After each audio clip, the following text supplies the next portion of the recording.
Good evening and welcome on the season.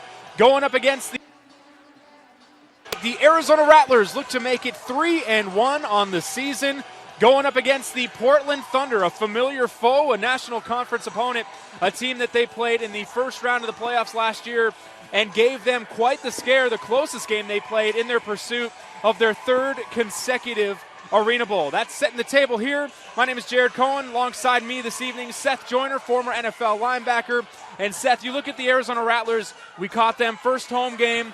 They kind of had some growing pains, had to add a lot of new faces to the team, get wide receivers acclimated. They've since got returning veteran receivers back on the field, and because of it, this offense looks much more in sync coming off a big win against Cleveland last week. Well, first of all, Jared, great to be back with you again. Yes, sir. This is an offensive game, and anytime you can get big-time players back in the lineup, that's a big positive. I'm sure Davila is happy to have all his big weapons back, and I'm pretty sure the Coach Guy is ready to get this thing rolling. So it was kind of a learning experience. We saw it a little bit back in week one where Davila was trying to get on the same page with some of these receivers. They were having trouble keeping him upright a little bit. They gave up a safety to Spokane. And then the following week, they lose to the expansion Las Vegas Outlaws. Kind of shocked the entire arena world a little bit. But Coach Guy, being the presence that he is, the veteran that he is, has kind of rallied this team. They played Cleveland in the Arena Bowl last season. They took care of business in that game, took care of business last week. But now they got a hungry Portland team that's really eager to avenge the 4 losses they had to the Rattlers in their first season of existence last year. Well, I think any time that you have turnover from one season to another, you have key players that are missing from the lineup, you're going to go through growing pains a little bit. And in light of that, you get a victory, you get a loss, and then you come back, with another win. So I'm sure right now Coach Guy is looking for consistency from his football team. And knowing that, you're going to be challenged. When you beat somebody 4 times, they are going to be highly motivated to come in and try to break that streak. From a defensive standpoint, the Arizona Rattlers last week got 3 big interceptions, 2 from Jeremy Kellum, 1 from Markeith Brown in their win over Cleveland. Something that we have seen despite the fact that this team went through some changes in the first couple weeks of the year. Forcing turnovers has been by the bulk, which is crucial when you've got an offense that's working in new players. Well, absolutely. You want to create turnovers. You want to create opportunities, I should say. That's what the turnover game is really all about. If you can turn the ball over for your offense, now you give us that many more possessions. And when you have additional possessions, that's the opportunity for additional points. Defensively, in the first game, they struggled a lot, but it seems like they've kind of righted the ship a little bit. The defensive coordinator, Dave Ewert, in this game, he's really got his work cut out for him, especially with that move guy we talked about in the first game of the year. Yep. But they've made some adjustments defensively to take away some of the things that teams have tried to exploit. And listen, I just look for this football team to get better and better each week. The more acclimated they get with the new players on the roster, the healthier they get with the wide receiver position. We already know what Davila can do. He just has to have his full complement of weapons in order to get it done. The Rattlers taking on the Portland Thunder here today, and they bring an interesting dynamic. They have 2 quarterbacks that they will play. Most likely, though, Kyle Rowley is going to be the guy that handles a vast majority of the snaps. He won an Arena Bowl with the Spokane Shock back in 2010, so an interesting dynamic. 2 Super Bowl winning quarterbacks over the last 5 years going head-to-head here today.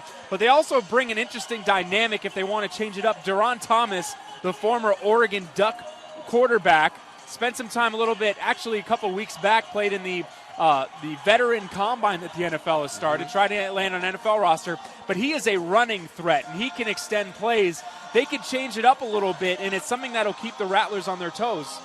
Well, I think any head coach wants consistency at his quarterback position.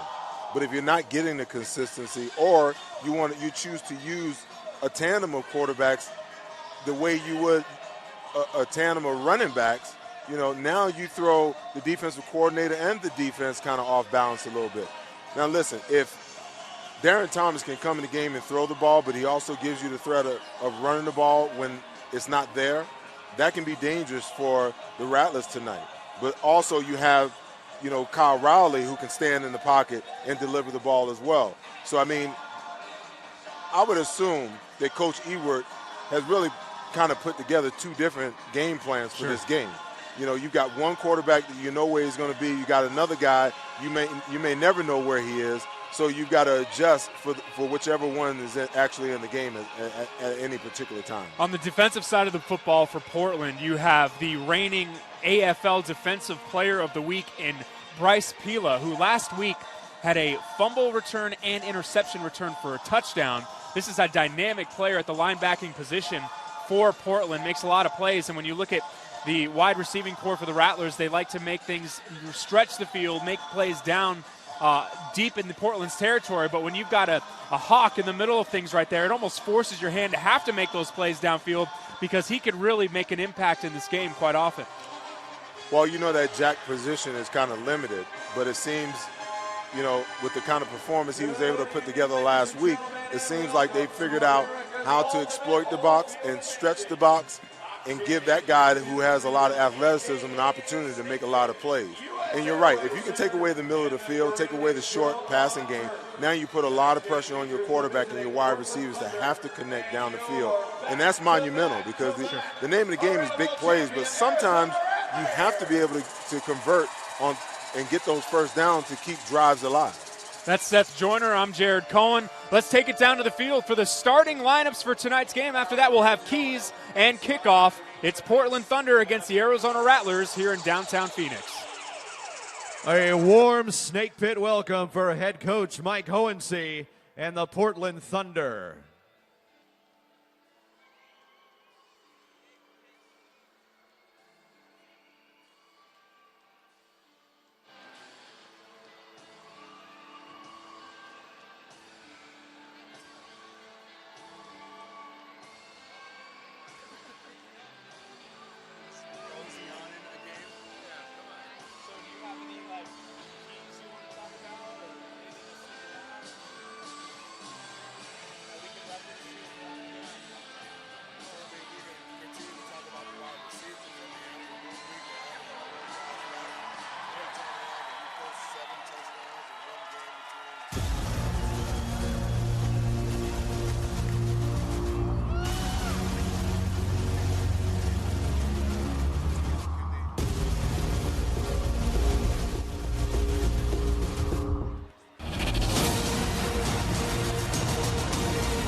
Fan on your feet.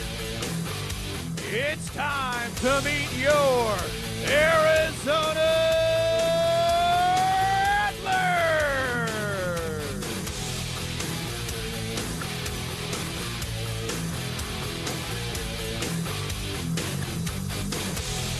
Led by the CEO of the Snake Pit, Striker D. Rattler. Let's meet the defensive starters. The defensive back from Texas A&M, number 11, Keith Brown.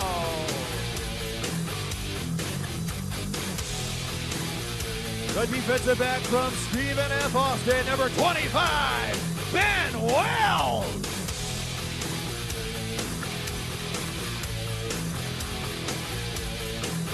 The defensive back from West Georgia, number 19, Marquise Lloyd.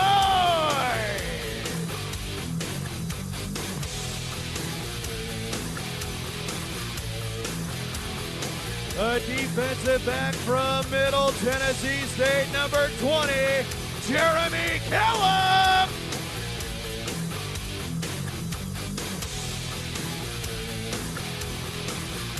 A linebacker from North Carolina A&T, number 94, Tyree Glasper.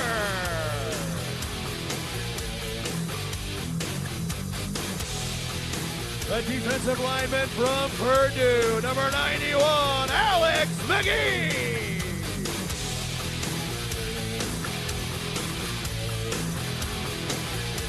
The defensive lineman from Troy, number 70, Marcus Pittman.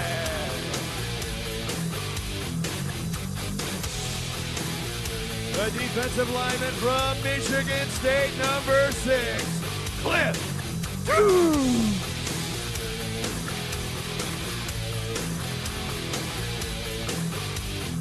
A defensive lineman from Wisconsin, number 77, Anton Hawthorne.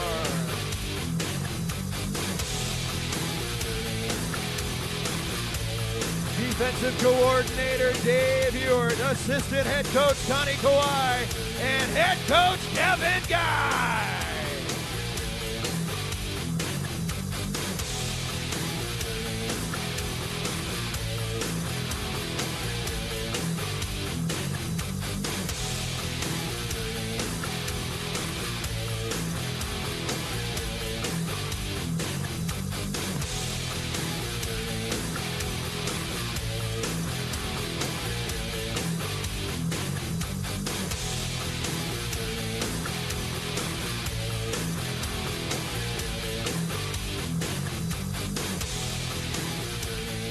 Colors for tonight's game are presented by the Campo Verde High School ROTC.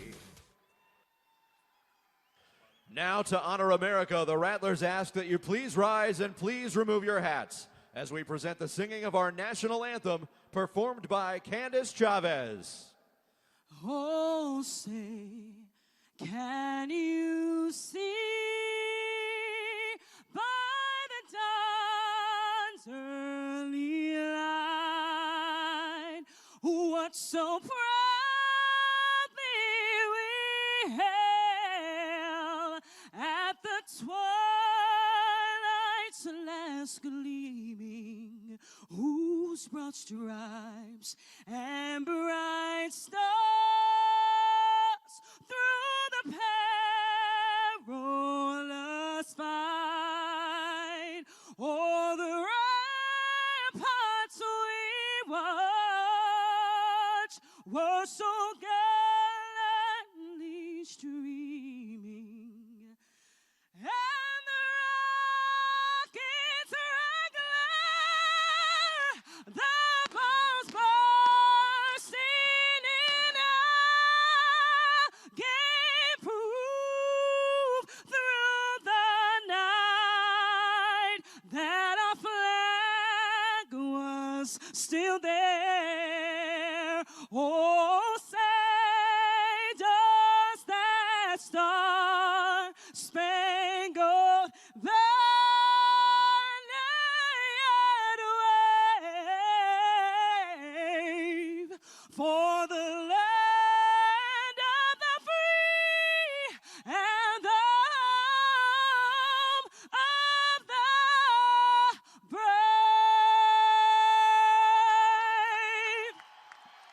Candace Chavez.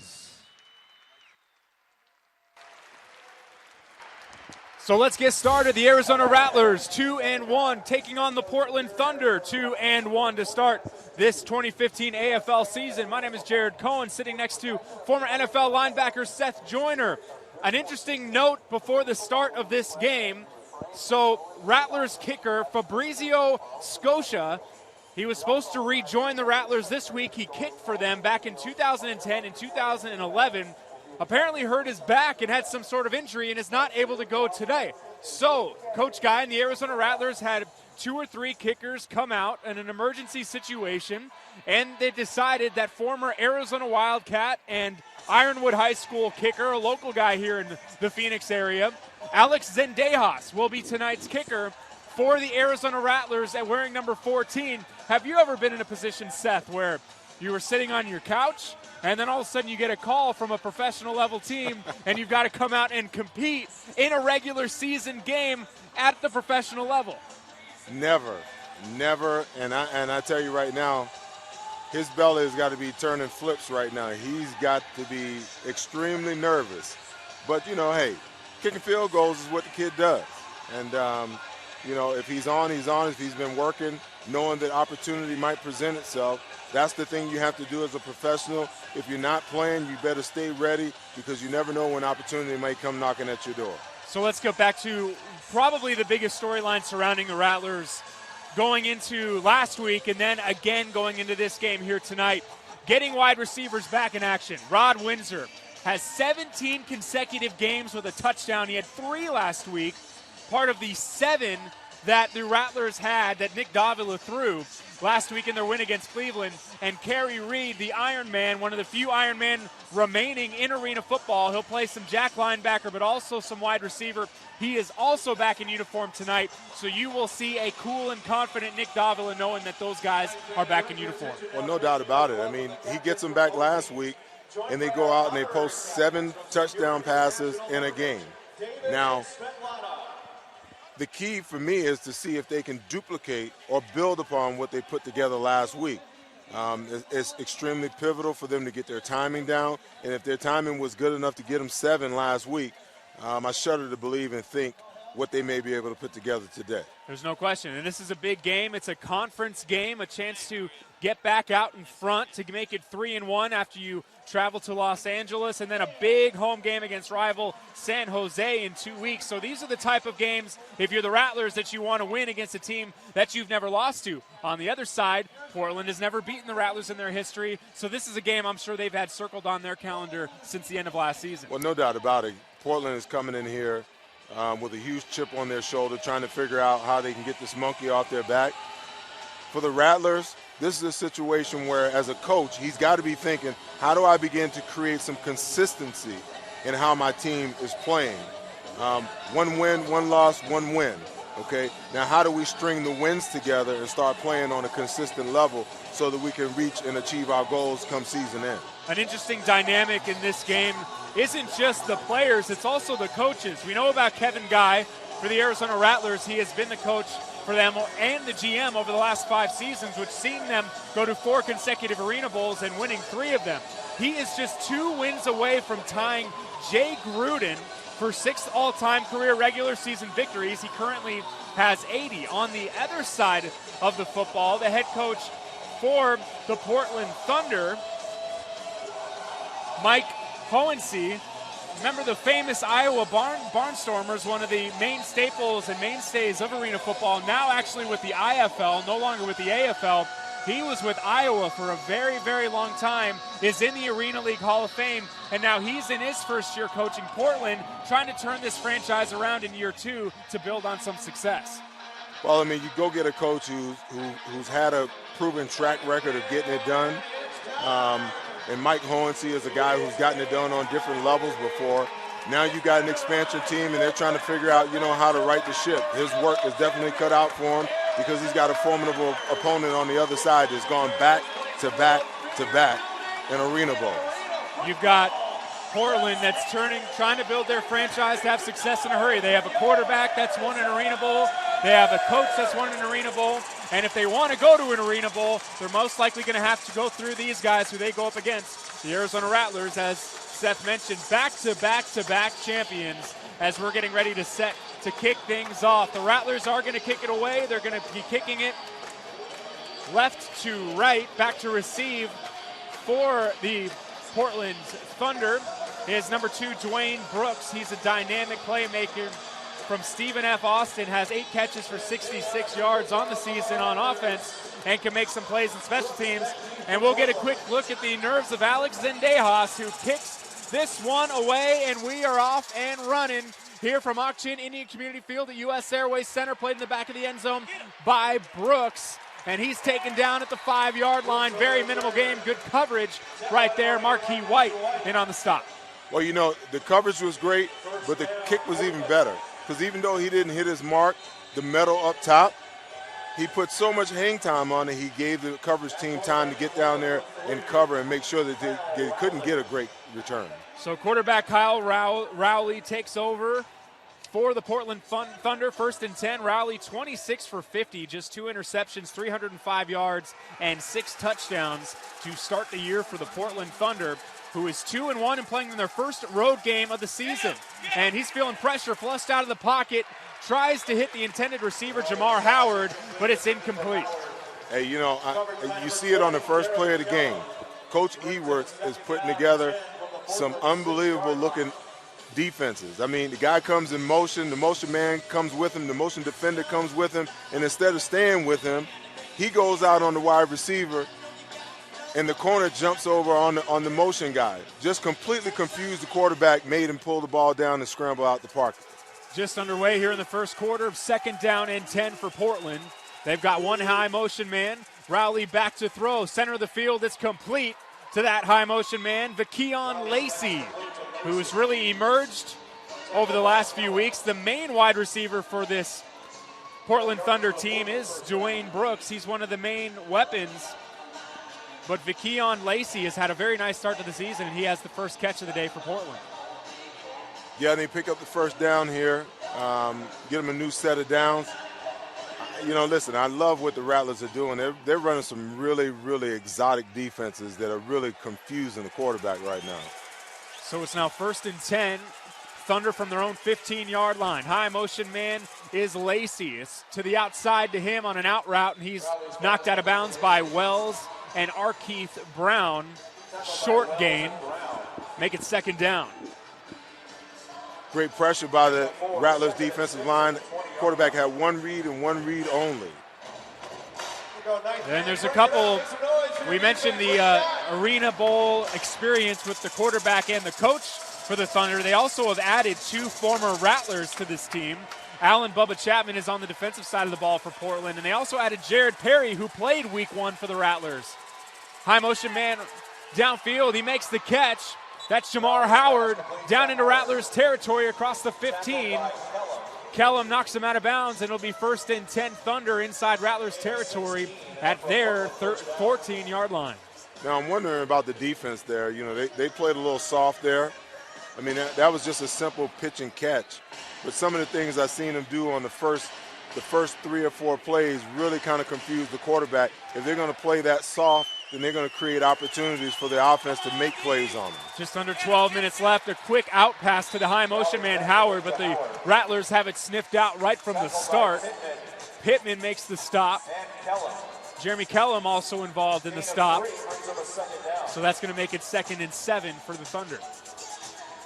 And that's a very unique looking play right there. I haven't seen that very often. A little quick out to the man just about to cross the line of scrimmage. Well, I can assure you they have a play off of that. That play is a play that's set up to draw the defense up. And once you draw the defense up, you fake the pitch and throw it downfield. Kind of like a hitch and go type yeah, of deal. I mean, we need to keep our eyes open for that play later on in the game. Trips to the left, quick pass, and it's fumbled away in the end zone. And it's recovered by Jeremy Kellum. Now the question is, was it a complete pass? Dwayne Brooks made the catch. He fumbled the ball into the end zone. Jeremy Kellum recovered in the back of the end zone. Touchback. And they're going to call it a fumble recovery and a touchback for the Arizona Rattlers, and a turnover forced on their first defensive possession of the game. There you go. First your first touchdown of the game, creating opportunity, taking away a possession and an opportunity to score. For Portland, they were actually driving down the field, and now the Rattlers take over. Now, if they can flip this whole thing over and drive downfield and score, now they would have stole a possession in this game early. And I would venture to say that if he doesn't lose that football, he had enough momentum to get in for 6 right there. So that's a big swing. Absolutely. I mean, one thing about Portland, they're showing the Rattlers defense a lot of different looks. So they're going to, Coach Ewer's doing a great job early in the offensive drive, but now, he's starting to see a lot of different things. So now he's going to have to adjust and make some crucial adjustments to what they do. So it looks like Coach Hohensee is going to challenge. I don't know if it's a challengeable play. We'll go down to the officials to see the ruling. The ruling on the field was that the ball was fumbled into the back wall. Portland is challenging whether it was a completed pass prior to the fumble. That play is under further review. Yeah, and that's what I maybe alluded to right before the official rule happened. Did he make, as they call it, a football play with possession of the ball before he lost it, or did he bobble it? From my angle, he had his back to us, and we cannot see that. So it is now under review, and if it's an incomplete pass, that would make it second down inside the 10-yard line for the Thunder. Well, Jerry, he did make a football move. Whether he had full possession of the football as he was making that move, that's the big question. Looks to me like he has it. He took 2 steps after you see here, he makes the reception, takes 2 steps. Yeah, and it looks like Marquise Floyd might have knocked it out. Yeah, and then Floyd comes in and rakes it out. Now, here's the better angle. That's a football move. That's a completion. That is a completion. That's a completion, a forced fumble. It should be Rattlers football at the 5. First and 10. For you young kids at home watching this game, hey, put that football away. The most important thing is possession of it. Put it away first.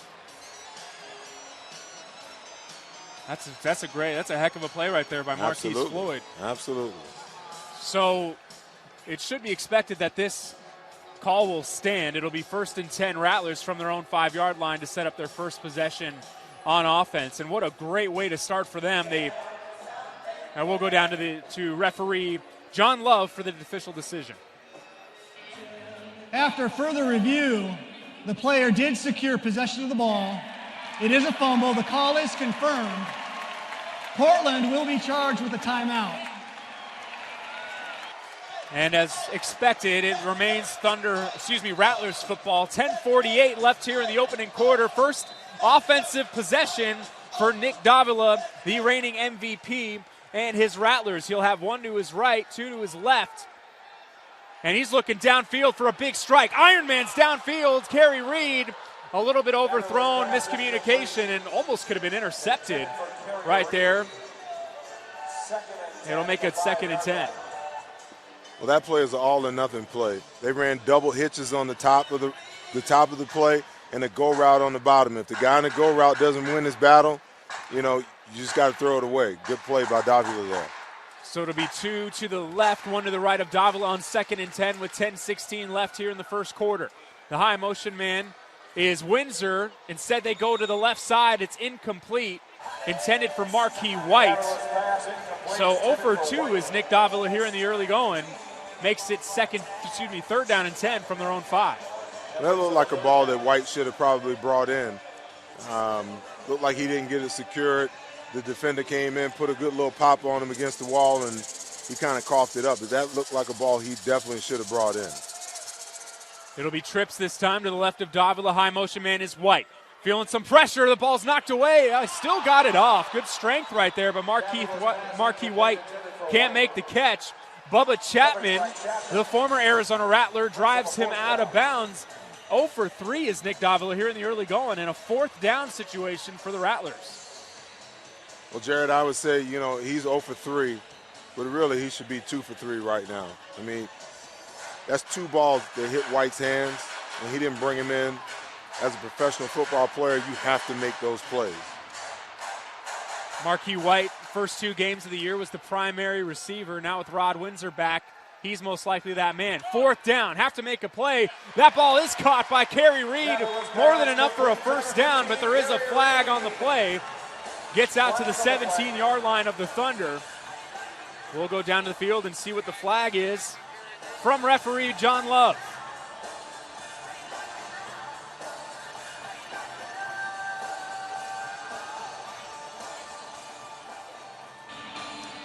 Illegal defense, 32, outside rush. The result of the play is a first down. The penalty is declined. So it looked like the Jack linebacker, Brandon Tett, was out of position. Got to be careful with that guy, with that Jack backer, man. I know you get an itch and you want to go.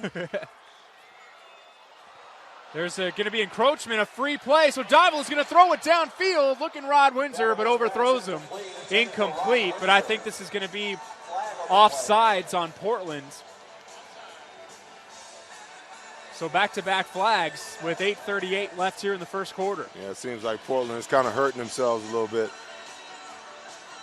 The Rattlers completed the pass for the first down. Illegal formation, defense, number 28, out of a three-point stance. 5-yard penalty, repeat first down. That's Raymond Willis. That is one of the defensive ends who was out of the stance early. It seems like Portland needs to break out the rule book.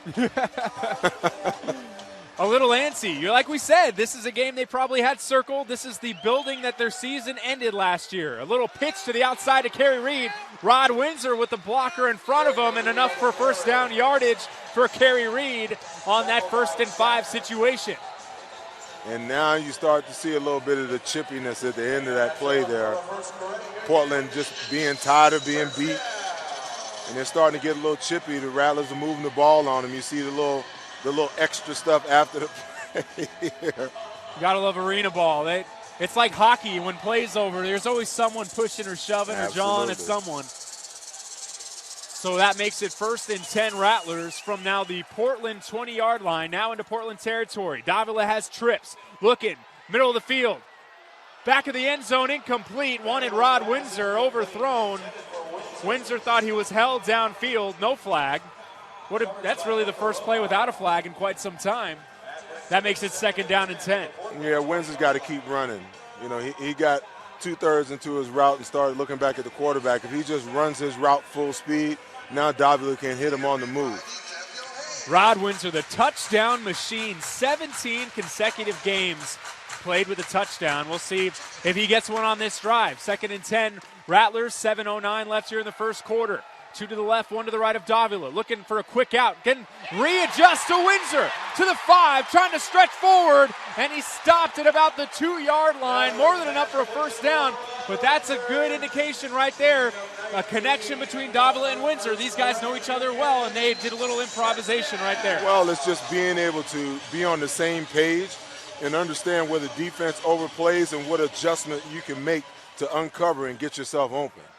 And they're going to hand it off. Michael Benson trying to power his way through. Gains about a yard. Michael Benson carries. And it's going to be 2nd and goal from the 1 with 6.5 left here in the first quarter. Benson was a monster in the first home game of the year against the Shock. One of the players of the game for what he did inside the red zone. Yeah, it'd be nice to see them kind of get him going a little bit.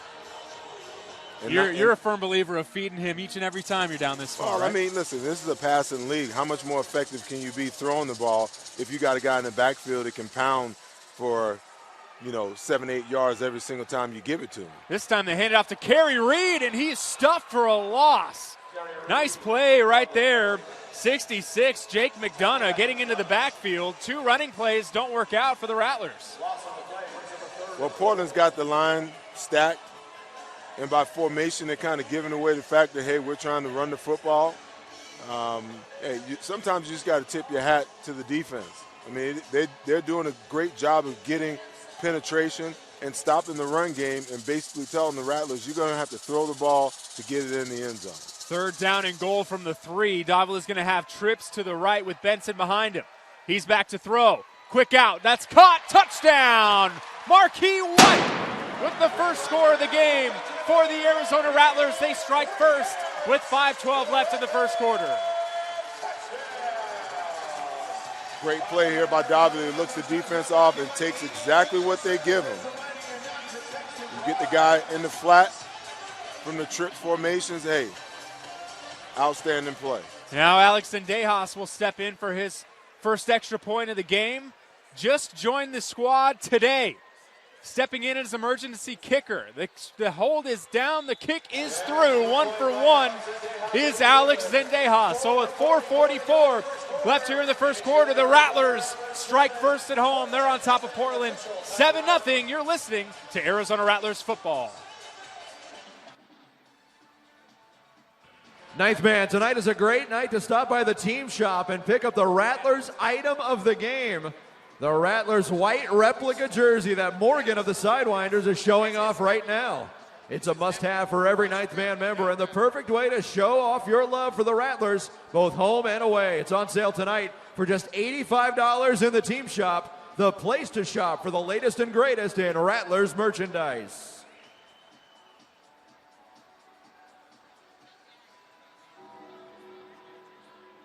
Ninth man, it's time to march down 2 lucky Rattlers fans to the best seats in the house in tonight's Able Funeral Services seat upgrade. Please welcome the strike crew as we upgrade 2 lucky Rattlers fans to sweet seats in section 102, row 2. Enjoy the game courtesy of Able Funeral Services.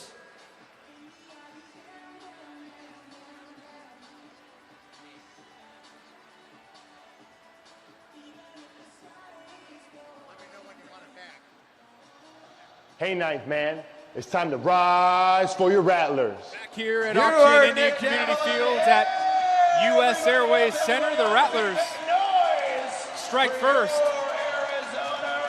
And they lead it 7-0 from Auction Indian Community Field at U.S. Airways Center. They force a turnover and then get a score. They get the ball to start the second half, so that's exactly the way you want to start if you're the Arizona Rattlers. Absolutely. Going to halftime with a lead, come out, get the first possession of the second half, and here we go again. Zendejas, a great kick. Unfortunately, it hits that back Casino, Arizona sign. If it just hit the net, that might have had turnover written all over it, but they have to rule it dead since it hit something that wasn't on the playing field. I'll tell you what, Mr. Zendejas is looking pretty good so far. Yeah, not too bad. Last time we saw him was in an Arizona Wildcat uniform. He had kind of a tough end to his career, playing against Arizona State in Tucson, missed a couple extra points, but overall had a good career as the kicker for the Arizona Wildcats, and he's getting some pro action here tonight for the Arizona Rattlers, fresh off the couch. But it's the Portland Thunder back on the field. Kyle Rowley has a man in high motion, and it looked like Jamar Howard was across the line of scrimmage before Rowley snapped the ball, and that's going to be a penalty on Portland. Let's go down to the field.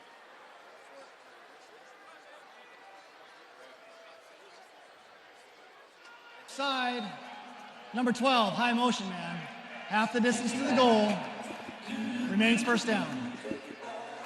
So half the distance, Jamar Howard moved a little bit too quickly. That high motion, that's tricky. It's all about timing. You got to be able to snap it right. I'm surprised that doesn't happen a little bit more often, but these guys are pros at the end of the day. Yeah, I am too. You know, it's you got to be disciplined in what you do. I'm sure these guys practice it enough to know what the limit is and where they should be when that ball is snapped. High motion man Kavion Lacey, and they throw to him on an out route to about the 20-yard line. Rowley connects with him just short of the 20-yard line. A first down for the Thunder. Jeremy Kellum in on the stop.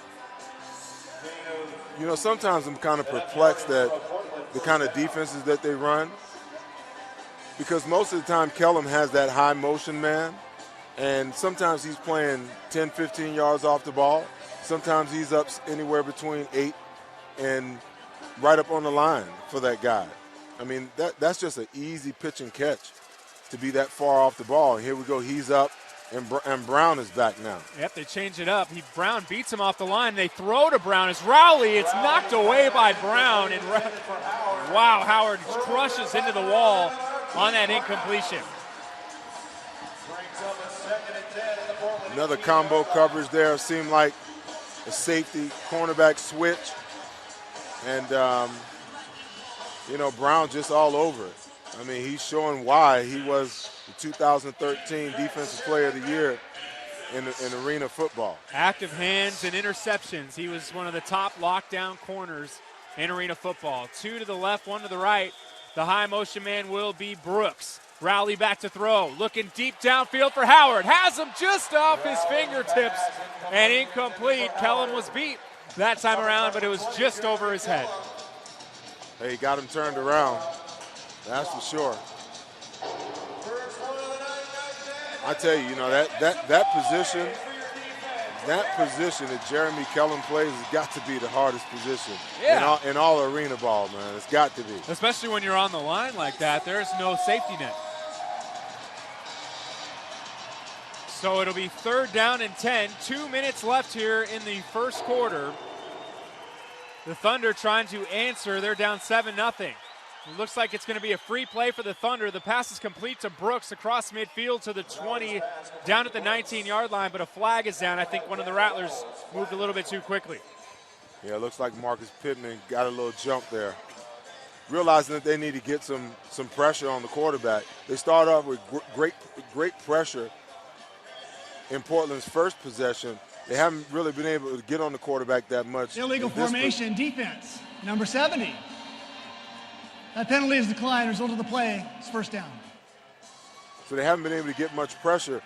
And sometimes that'll make your defensive lineman jump the gun a little bit. They realize they need to get off and get to that quarterback. And really that's what occurred there. So it'll be 1st and 10 after the decline penalty for the Portland Thunder. Now into Rattlers territory. They're at the Rattlers 19-yard line. Once again, trying to answer on their first possession. Dwayne Brooks fumbled the ball into the end zone on a play it looked like he could have scored on.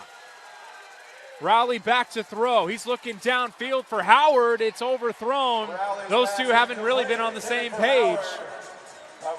And it'll make it 2nd down, just over a minute left here in the first quarter. Yeah, Rowley's had him open quite a bit tonight. He's overthrown some balls, overthrown quite a few balls that, really should have been completed. For Rowley, he is now 7 of 11, but it seems like a lot of those incompletions have come on this drive. It's about 3 or 4 of them. Under a minute now here in the first quarter. 50 seconds left. It's 2nd down and 10 for Rowley and the Thunder. 2 to his right, 1 to his left. Looking end zone again, and that one's caught by Jamar Howard for the score with Keith Brown draped all over him. Heck of a play by Howard right there. Hey, that was a great throw and catch, and a great job by the wide receiver basically boxing out the defensive back and putting himself between the quarterback and the defensive back, and there was just no play to be had there. He was looking like Dwight Howard the way he was boxing him out and clearing space and going after that ball. So the Thunder answer right back. Extra point now for Michael Bronstein, the holder. Duron Thomas, the former Oregon Duck, who could see some action back in. Good evening and welcome to Davila, looking for a quick out here tonight for the Arizona Rattlers, fresh off the couch. The ball, man. Yeah, Rowley's had him open quite a bit tonight. He's overthrown some balls, overthrown quite a few balls that, really should have been completed. For Rowley, he is now 7 of 11, but it seems like a lot of those incompletions have come on this drive. It's about 3 or 4 of them. Under a minute now here in the first quarter. 50 seconds left. It's 2nd down and 10 for Rowley and the Thunder. 2 to his right, 1 to his left.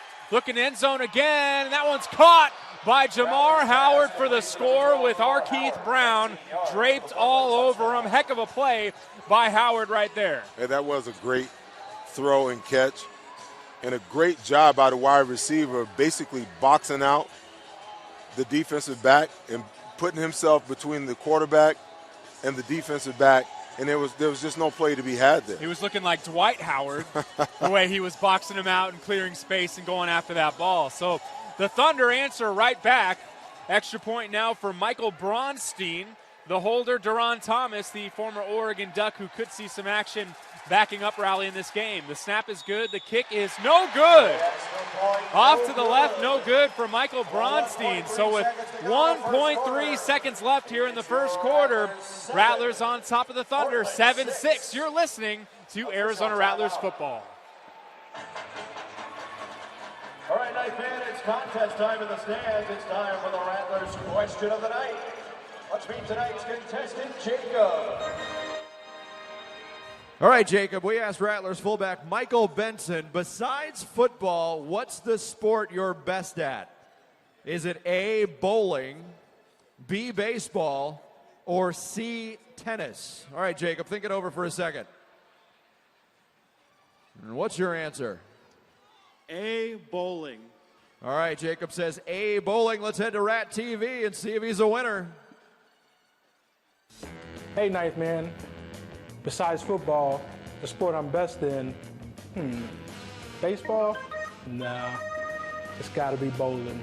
I bowl about 2 nights a week. My average is about 200, 220. You see me on the lanes, watch out. All right, congratulations, Jacob. You've just won this great Rattlers prize pack. And thank you for playing tonight's Rattlers question of the game. How ironic is that? So the bowling ball, Michael Benson's favorite sport other than football, is bowling. It's only fitting. Hey, what do they say? You look like what you like to do. And he's made a living doing it, right? Absolutely. That's the way it works. Good stuff. That's Seth Joyner. I'm Jared Cohen here from Auction Indian Community Field at U.S. Airways Center. 1.3 seconds left here in the first quarter. Rattlers on top 7-6. This will be the last play of the quarter. Rattlers will look to get the ball back and try to score on 2 straight possessions. Braunstein to kick it away. He does so. Arkeith Brown is there to receive it. This will be the last play of the quarter as the horn is heard. Sheds a tackle, tries to extend the play. A flag comes in at the end of that play as Brown is taken down at about the 7-yard line. A very late flag coming in at the very end of that play. We'll go down to John Love to see what the ruling is from the referee before we take a break here at the end of the first quarter.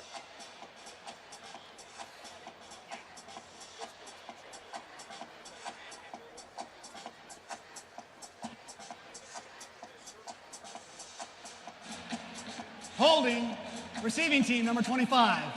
Half the distance to the goal, 1st and 10. That's quarter. So half the distance to the goal. That's where the Rattlers will get started to start the second quarter on offense. That's Seth Joyner. I'm Jared Cohen. We'll have the second quarter coming up soon. You're listening to Arizona Rattlers football. Welcome to the field, the AFL's hottest dancers, the Arizona Rattlers Sidewinders.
The Arizona Rattlers Sidewinders, presented by EOS Fitness, Tan United, and Par Excellence Salon.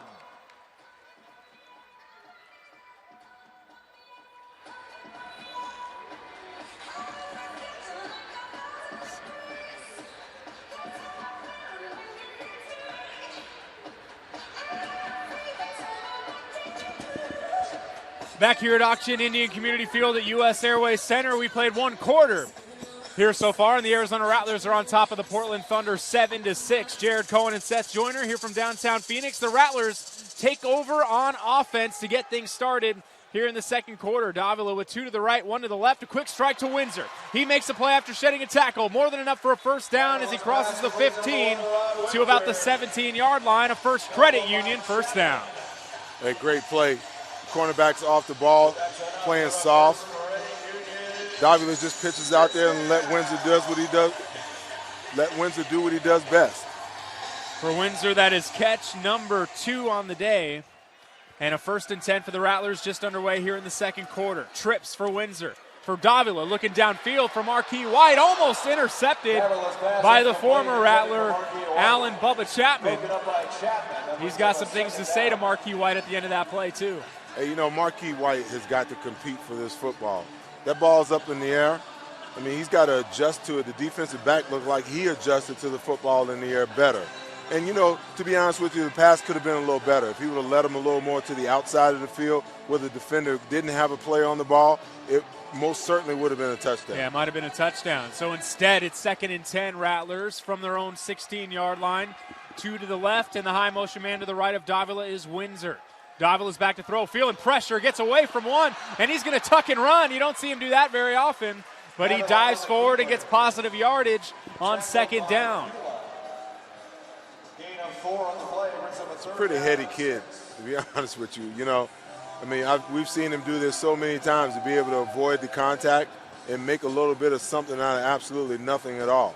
And for a guy that's option 1, not thinking to run, pretty elusive on that play. Shedding one rusher and then getting enough to have positive yardage. So it'll be 3rd and 5 Rattlers, 13-12 left in the first. A strike to the Iron Man, Kerry Reed across midfield to the 19-yard line of the Thunder, and another First Credit Union first down for the Rattlers. You know, great play. Great job of just recognizing what the defense is giving you. Sit it down, get your first down, get your new set of downs, and keep the drive alive. 12:50 left here in the first half. Rattlers driving, trying to score on their second offensive possession of the game. They're 1 for 1. Windsor, the high motion man. A little trickery right there. That's a screen set up for Reed. He's got some blockers ahead and gets down to the 10-yard line. And we haven't seen a whole lot of that over the last couple of years of the Rattlers, but it is in their repertoire.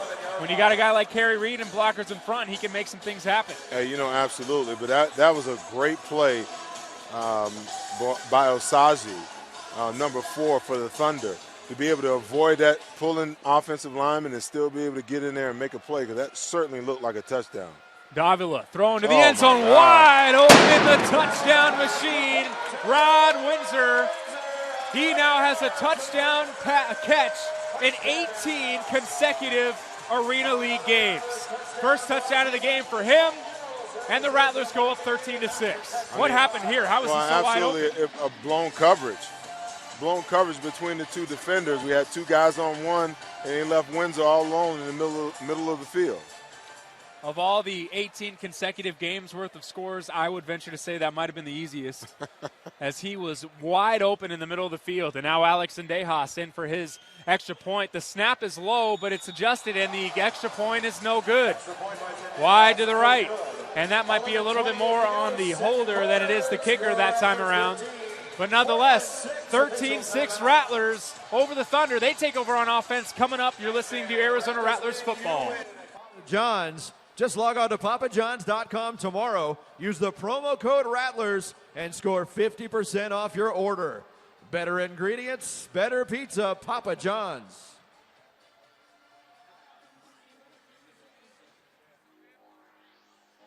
All right, ninth man, it's free t-shirt time for the best fans in arena football. Compliments of Auction Southern Dunes Golf Club. You know how to get one. Make some noise.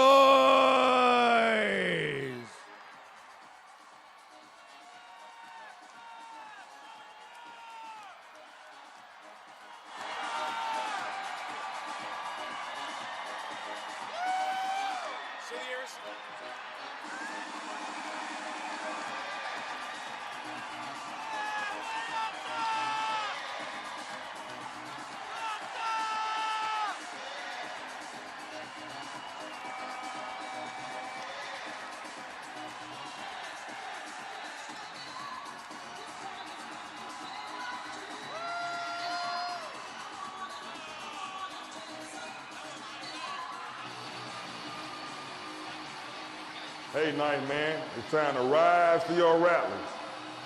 No sitting down. Get up, stay up, make some noise for your Arizona Rattlers. Welcome back into Auction Indian Community Field at U.S. Airways Center. The Rattlers strike again, 13-6 though, after a missed extra point from Alex Sendejas on his second attempt. Sendejas now will kick it, going right to left. Back to receive is Brooks. And that one's high, hits the post. That's what you want to see out of your new kicker. The Thunder are able to receive it. That is, I believe, Moore that hauled that one in. But when you hit the post on kickoffs, that has turnover written all over it, and they almost executed it to perfection. I'm telling you, I mean, he's been out of sight with his 3 kickoffs tonight. I mean, completely out of sight. Didn't quite see what the penalty was at the end of that play.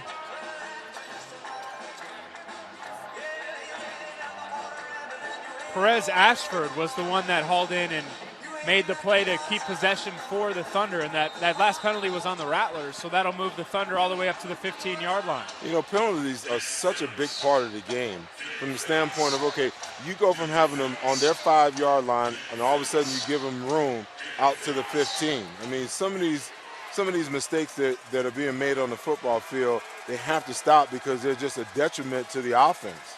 There's a little fade route to the outside, but overthrown, and a late flag. Rowley's pass was completed, intended for Lacey. The pass was nowhere near. Lacey didn't even try to make a play on it, and a flag came in well after the fact. We'll go back down to John Love to see what the flag was.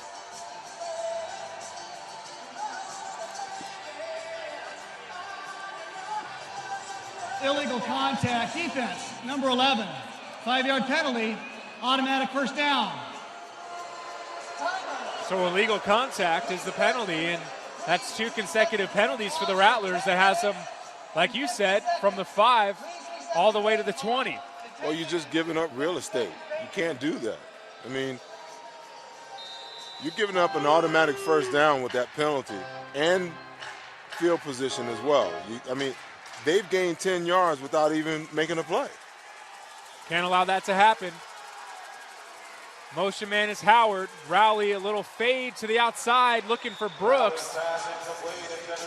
And he's got some touch on that pass, but I don't know about you, but I think you might want a little bit more zip if you're Brooks as you're racing into those boards.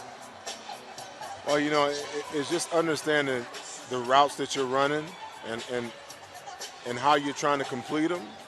You know, with a route like that, it has to be timing. You know what the route is. The defense doesn't know what the route is. So there should never be a time where the receiver should be waiting for the ball in a timing route like that. The ball's got to be on him when he turns, and now that puts the defender at a deficit. High motion man is Howard to the left, 2 to the left, 1 to the right of Rowley. Center of the field, he just throws that one away. He had pressure all over him. Antaj Hawthorne provided the pressure, and Rowley just had to dump it away. That's going to make it 3rd and 10 for the Thunder. Now, I tell you, Rowley hasn't looked all that clean. Neither quarterback has really looked all that clean tonight. But especially under pressure, you know, they're making him really unsettled in the pocket. And the Rattlers need to just continue to ramp it up front to get pressure. Hey, they have no running game. They haven't run the ball not one time so far. No. You know? So, I mean, your ears should just be pinned back. Let's go get the quarterback. They go a quick strike out to Howard, just a short pass, just short of midfield. Kellum will drive him out of bounds. And it's going to be a 4th down situation, about 4th and 6 with 9 minutes left here in this first half. And like most smart coordinators, 3rd and long situations, you want to get half of it to give yourself a 4th down or a 3rd down and manageable. So they go for the 5 yards, they get the 5 yards, and hopefully, you know, the Thunder are thinking, hey, we can move the ball, we can get 5 yards here, rather than have to get, you know, go 4th and 10. No question. Big play right here, 4th down. Rowley feeling the pressure, dumps it away, incomplete, turnover on downs. For the Portland Thunder, the Rattlers will take over in Thunder territory, 1st and 10. Great pressure by the defensive line there. Great pressure. made him unsettled. No one was open. And more times than not, if your first or your second read isn't there, then you're in trouble. And the first, the second, nor the third read was available for him there. We'll take a quick break. You're listening to Arizona Rattlers football. We honor those who serve and protect our great country with the Arizona Rattlers Seats for Soldiers program.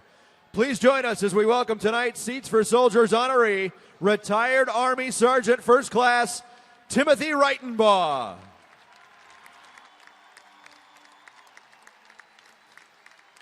Sergeant Reitenbaugh, we thank you for your service to our country and thank you for being with us tonight.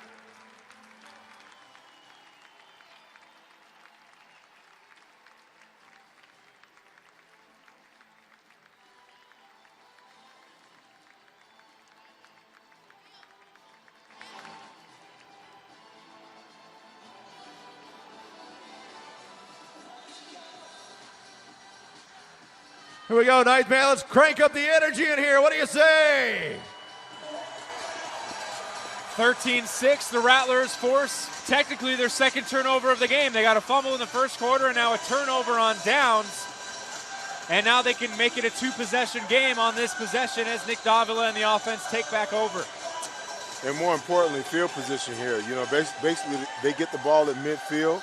That turnover on downs is just as good as, you know, an interception or a fumble. So it'll be 2 to the right, 1 to the left of Davila on first down. Kerry Reed stops in the middle of the field. Davila's got to get rid of it, and I think he just threw that one away. Kerry Reed was sitting there. He had a little bit of pressure, though, and they just couldn't get on the same page, so it'll make it second down with 8 minutes left in the first half. Well, I think Davila got a little confused there. He had the guy sitting down in the middle, but he had Deatter on the outside that ran a stutter route and actually broke free. So I think out of the corner of his eye, he saw the touchdown, but he was already committed to the short check down route. So it'll be 2 to the right, 1 to the left of Davila on second down. That one's intercepted. What a play right there by Bryce Pila. And he's the reigning AFL Defensive Player of the Week because he had an interception last week as well. So a big turn of events right there, and the Thunder in business with a chance to tie the game or maybe even take the lead. Hey, stretching that box there. Stretching that box. He was on the edge now. He's definitely on the edge, but hey, that was a great play. To be able to go up and snatch a ball out of the air like that with that kind of fire on it, that's a great defensive play. Bryce Pila last week was able to return a touchdown and a fumble for a score, making him the AFL Player of the Week. And so it's an interesting sequence of events here. Instead of it becoming a chance for a two-possession game, the Thunder have a chance to tie it going into late in the first half. And if you're the Thunder, you want this thing tied going into halftime because the Rattlers get the ball to start the second half. And with the type of offense the Rattlers are capable of, you don't want the potential of going down 2 scores. Well, that and also the fact that your defense just turned the ball over to you and have given it to you with great field position. So you want to take this opportunity, take this chance to say, hey, we've stolen a possession, now let's take advantage of it. Because if they don't get in here, you talk about demoralizing not only for the offense, but demoralizing for the defense as well because they've just turned the ball over for them. What is not clicking for Kyle Rowley and the Thunder so far on the offensive side of the ball? They have converted a touchdown, and on the fumble play, they were close to scoring, but it seems like they've been a little bit out of sync. Well, I mean, they just don't look like they're all on the same page. You know, Rowley's passes, some of his passes have been off. The wide receivers, you know, haven't caught some balls that they probably should have caught. And the Rattlers defense is just doing a good job. Sometimes you just got to give them credit as well. Rowley on first down, a post flag route to the pylon. It's caught. Is it a touchdown? No, they're saying he's down at the 1-yard line. But that's Ashford who makes that catch. And it's first and goal, Thunder from the 1. Hey, you know, great throw and catch. But I tell you, Rowley was under duress again right there. Under heavy duress. I mean, but you got to give him credit. He stood in there and made the throw. Good evening and welcome to converted a touchdown. And on the fumble play, they were close to scoring, but it seems like they've been a little bit out of sync. Well, I mean, they just don't look like they're all on the same page. You know, Rowley's passes, some of his passes have been off. The wide receivers, haven't caught some balls that they probably should have caught. And the Rattlers defense is just doing a good job. Sometimes you just got to give them credit as well. Raleigh on first down, a post flag route to the pylon. It's caught. Is it a touchdown? No, they're saying he's down at the 1 yard line. But that's Ashford who makes that catch.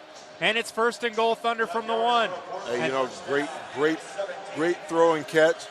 But I tell you, Raleigh was under duress again right there. Under heavy duress. But you got to give him credit. He stood in there and made the throw. That post corner route has to be the most difficult route to defend in the arena game. When you're playing man-to-man coverage, if you can't get up on that guy and make him go one way or the other, it's difficult to cover him because now he's got a two-way go. Raleigh keeps it himself and falls over as he's trying to dive towards the end zone, and he's short. Jared, I don't think he should do that again. No way. He didn't look very athletic there. He looked like he really could have hurt himself the way he took a dive. No one even touched him. And there's a lot of pushing and shoving between plays right here, between the offensive and defensive lines. I don't know if there was something said or done on the field at the end of that play, but you're right. Raleigh really looked awkward as he was lunging forward towards the end zone, but it's no gain, and with 6:10 left here in the first half, it's second down and goal from the 1. Hey, we talked about these two teams being chippy, big brother against little brother. The Rattlers have beat them 4 times in a row. The Thunder have lost 4 times in a row. Hey, you're going to be chippy. If I'm the Thunder, I'm chippy. I got a chip on my shoulder. If I'm the Rattlers, hey, you don't come in my house thinking that you're going to get a win. So it's second and goal from the 1 for the Thunder. It's kind of a bunch formation for Raleigh. He's going to keep it again, and he falls on the ground again. And they didn't listen to your advice, Seth. Hey, listen, there's a reason the kid can throw the football. Because he can't run? Because he can't run. You got a big 250-plus pound fullback back there, and number 70. John Martinez. And you're going to ask your quarterback to run the ball in? Hand it off to him and let him get a head of steam going and punch the thing in. 2 plays in a row. It seemed like the first one he tripped over his own lineman, and the second one he bumped into his own lineman. I hate to say it, but he looked like Mark Sanchez there. Back to throw, Raleigh under pressure, throws it away, incomplete. And now it's a 4th down situation for the Thunder that have had 3 shots from the 1 yard line and haven't been able to convert. Under duress again. And I tell you, the Rattlers coverage has been outstanding tonight. The way that they've been able to mix coverages up, and even when they've been in straight man-to-man coverage from the standpoint that I'm on this guy and he's my guy, they have covered those receivers so well tonight to be able to give the defensive line time to get there. They turned it over on downs last time. Can the Rattlers force them to do it again? 4th and goal from the 3. Raleigh back to throw, middle of the field, and it's incomplete. Turnover and downs once again. The Rattlers fans are come to their feet in applause. And it's back on offense for the Rattlers with 4:12 left here in the first half. That is big. And I'm telling you, as you watch the Thunder walk off the field and those guys with their heads hung, I'm telling you right now, that was huge right there, because if they come back and they score a touchdown here, this game may very well be over from a psychological standpoint. There's no question about it. They had no sink. So now Davila back to throw. They're going for the jugular now. Completion on the far side to Kerry Reed. And that's enough for a first down to the 15-yard line. Great play call. Give themselves a little bit of breathing room here. Now they can open the playbook wide open and do what they want to do. Now they've gotten out of their own end zone there. That looked like that was as much rhythm as we've seen from Davila to one of his receivers, other than that touchdown completion to Windsor. Well, let's hope he's heating up now. He's heating up. He's feeling it. 2 to the left, 1 to the right. High motion man is Windsor. Looking Windsor. Overthrows him. That might have been a little miscommunication. Davila was also feeling the pressure a little bit. He got a little cocky there. I could see he was looking at the receiver down at the bottom, trying to look the defense off, and then he tried to come back to Windsor on the crossing route, just put a little too much on it too fast. But he really didn't fool the defense. The receiver he should have hit was at the bottom of the formation. He was wide open. He ran a little stop route. He should have just given it to him. So it'll be trips to the left. 3 minutes left here before halftime. Downfield, caught. Kerry Reed in the Iron Man, walks into the end zone for a Rattlers touchdown. 2 very easy completions for touchdowns in a row for the Rattlers, and it gives them a 19-6 lead with 2:30 left in the first half. Just like that. Boom. And you can really tell that the Rattlers knew that they could really put their foot down on this Thunder team after 2 consecutive turnovers on downs on the defensive side of the ball. And now they really make a statement with the touchdown right there. Alex Dejas missed his last extra point. It was a fumbled, mishandled snap. This one's better, and that kick is better. There is a flag, though. We'll see what the flag is.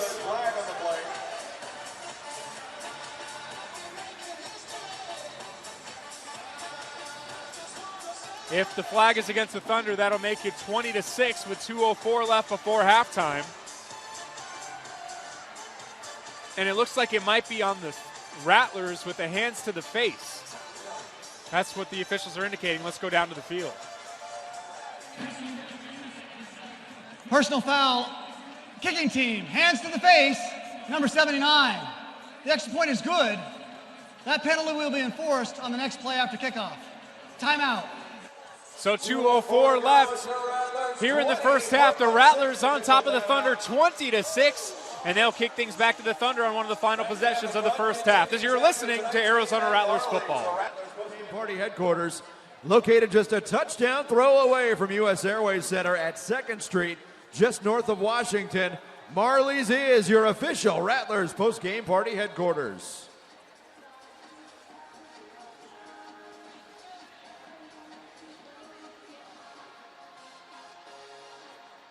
All right, ninth man, it's time for the Marley's wing delivery.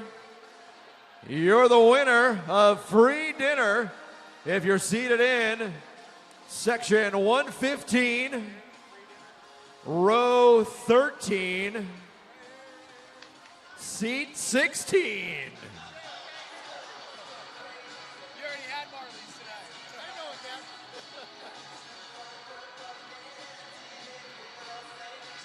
Congratulations and enjoy your Marley's wings.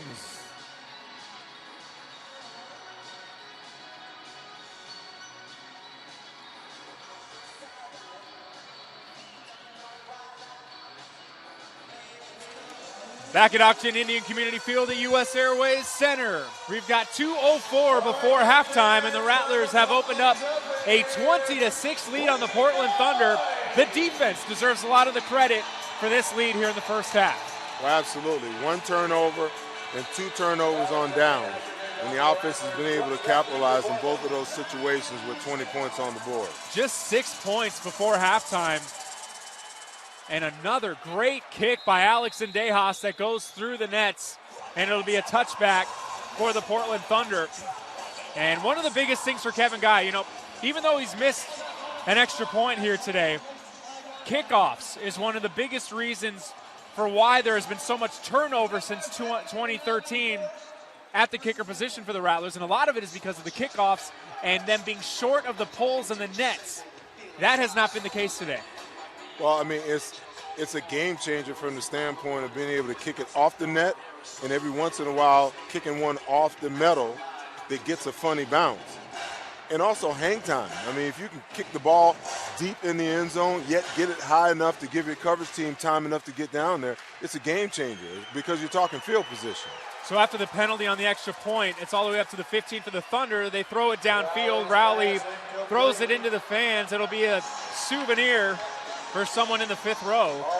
Makes it 2nd and 10 with 1:24 left in the half. Hey, you know, Marquise Floyd is doing a good job over there on the other side away from Mr. Brown, too, today.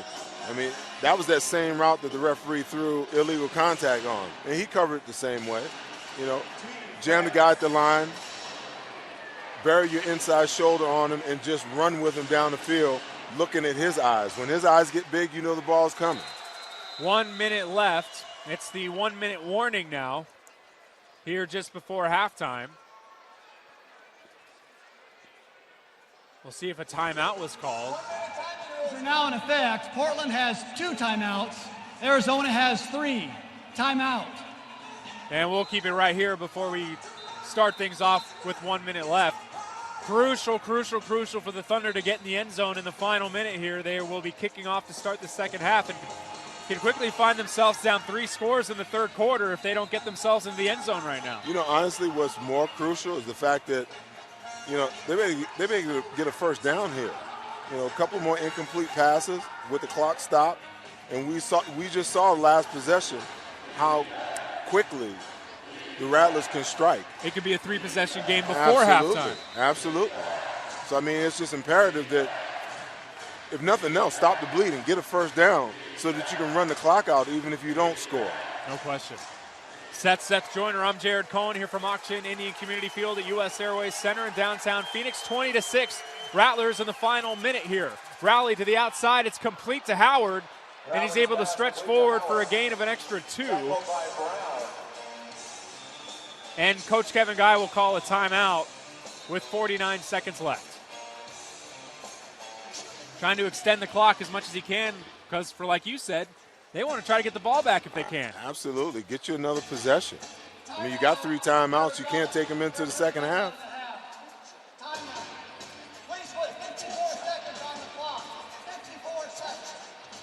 Yeah, they'll go from 49 to 54 seconds. Yeah, Coach Guy was kind of hot. He was trying to get the timeout, and the referee on the side didn't see him. But, you know, absolutely. I mean, you got third and 3, and you got timeouts. You might as well use them, burn them, because, you know, one incomplete pass and a turnover on downs, and all you need is 20 seconds, 15 seconds to get the ball in the end zone for one more touchdown before the half is over. A lot of credit has to be given, as you alluded to a couple plays ago, to this Rattlers secondary.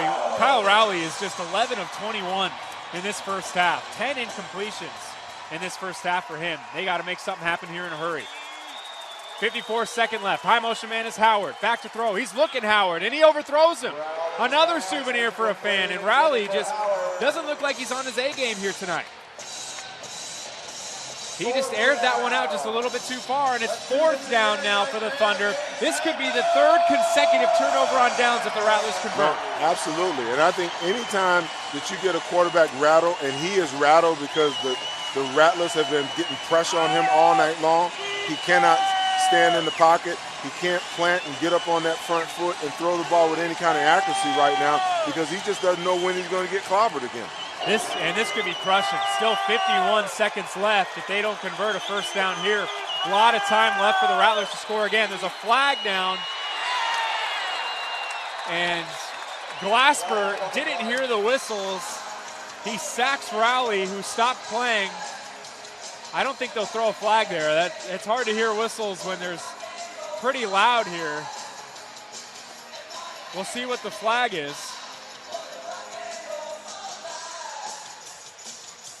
And they do throw a late flag. That's tough. That's tough. How are you supposed to hear the whistles when you're going after the quarterback and the flag is behind you? Well, you know, you're right. If you can't hear the whistle, then you can't react to the whistle. And at the end of the day, you know, you've got a flag in the secondary. You got a probably roughing flag on the quarterback. Hopefully these penalties offset for the Rattlers. 2 fouls occurred on the play. Delay of game, offense. That is a simple 5-yard penalty. By rule, personal foul, late hit, unnecessary roughness, defense, number 6. 10-yard penalty, automatic first down. And Coach Kevin Guy is irate, and I think for good reason. I barely heard the whistle from up here. The flag was on the opposite end of the field. That's the official that blew the whistle. He played until the play was over in his eyes. Well, I mean, the head referee is supposedly, he should be able to see the same thing that the umpire at the back is seeing. If the clock is run out, he should know that the clock is close to being run out. The players don't know what's going on. He's got his hand on the ground and his head down. He's just playing football. Crazy. That'll send the Thunder all the way up to the 16-yard line. 1st and 10, 50 seconds left. They'll throw to the end zone, almost intercepted. Marquise Floyd and Jeremy Kellum collided while that ball was in the air. If they didn't collide, that might be a pick the other way. Hey, great help. Great help coming across.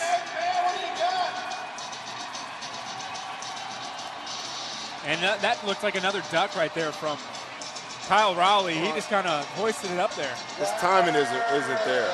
You know, I mean, that's a pass that you got to rifle into the receiver. You can't put that kind of air on it and allow the other defender to come over and help.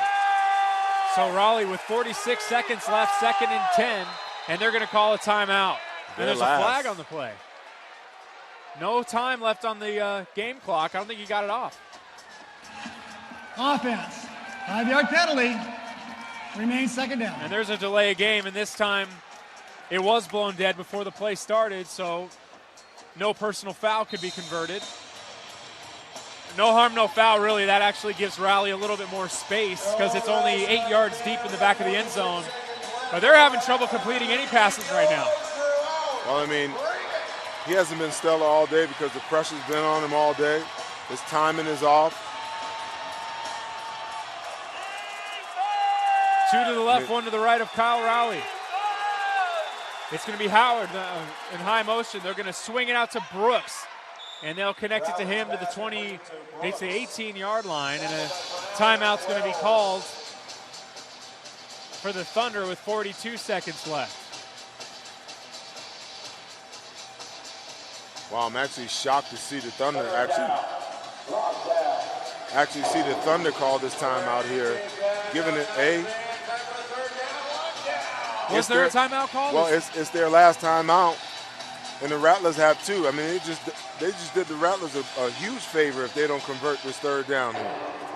So it's 3rd down and 11 for the Thunder, and he fumbles the snap. Ball is loose, and again there is a whistle, and they blow the play dead. I thought I heard a whistle before the play started, but they kept playing.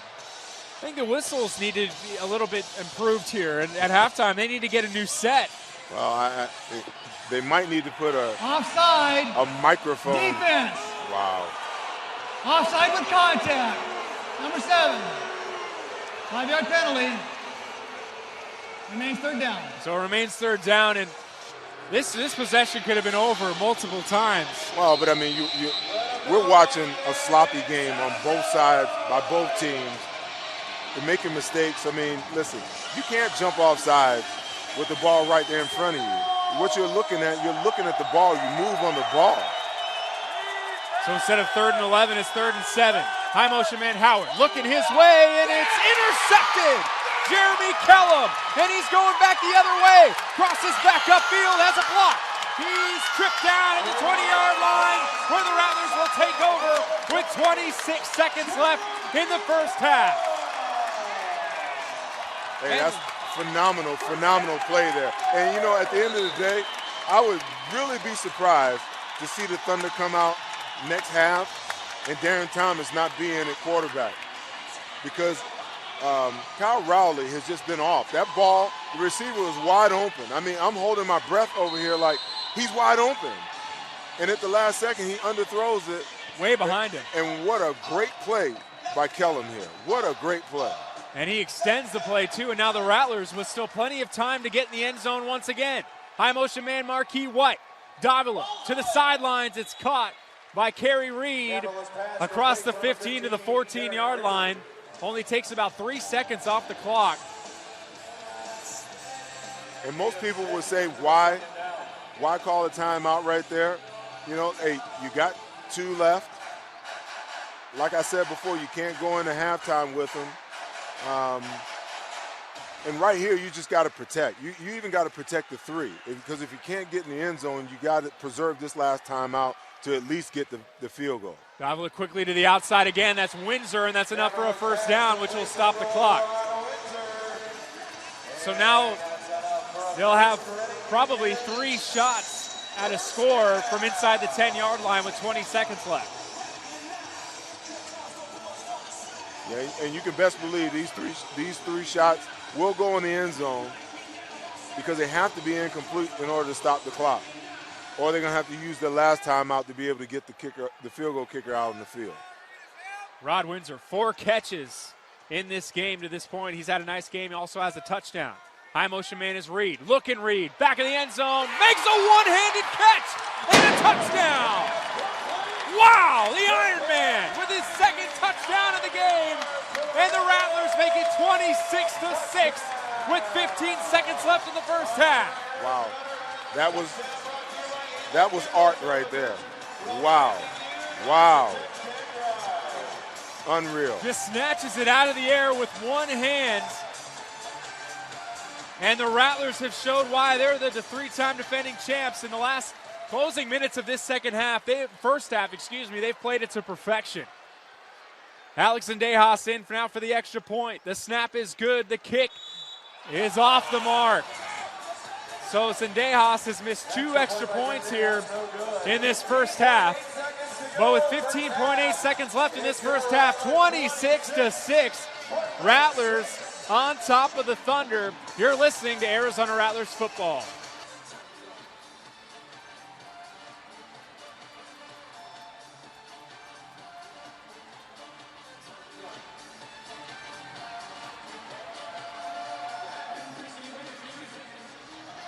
Hey, ninth man, it's time to rise for your Rattlers.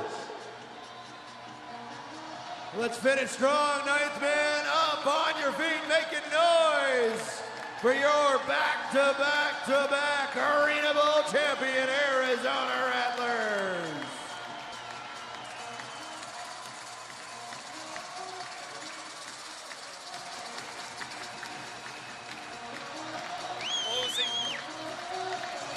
Closing seconds here from Auction Indian Community Field at U.S. Airways Center. The Rattlers on top of the Portland Thunder, 26-6. It was just 13-6 not too long ago, and the Thunder had an opportunity to tie the game.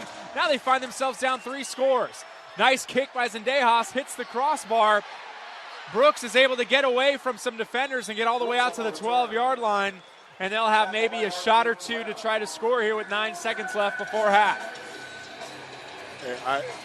The way that this game has gone so far, I'd take a knee and go on in.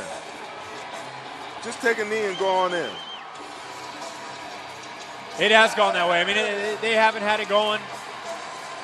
You have Kyle Rowley, who is 12 of 25 in this first half.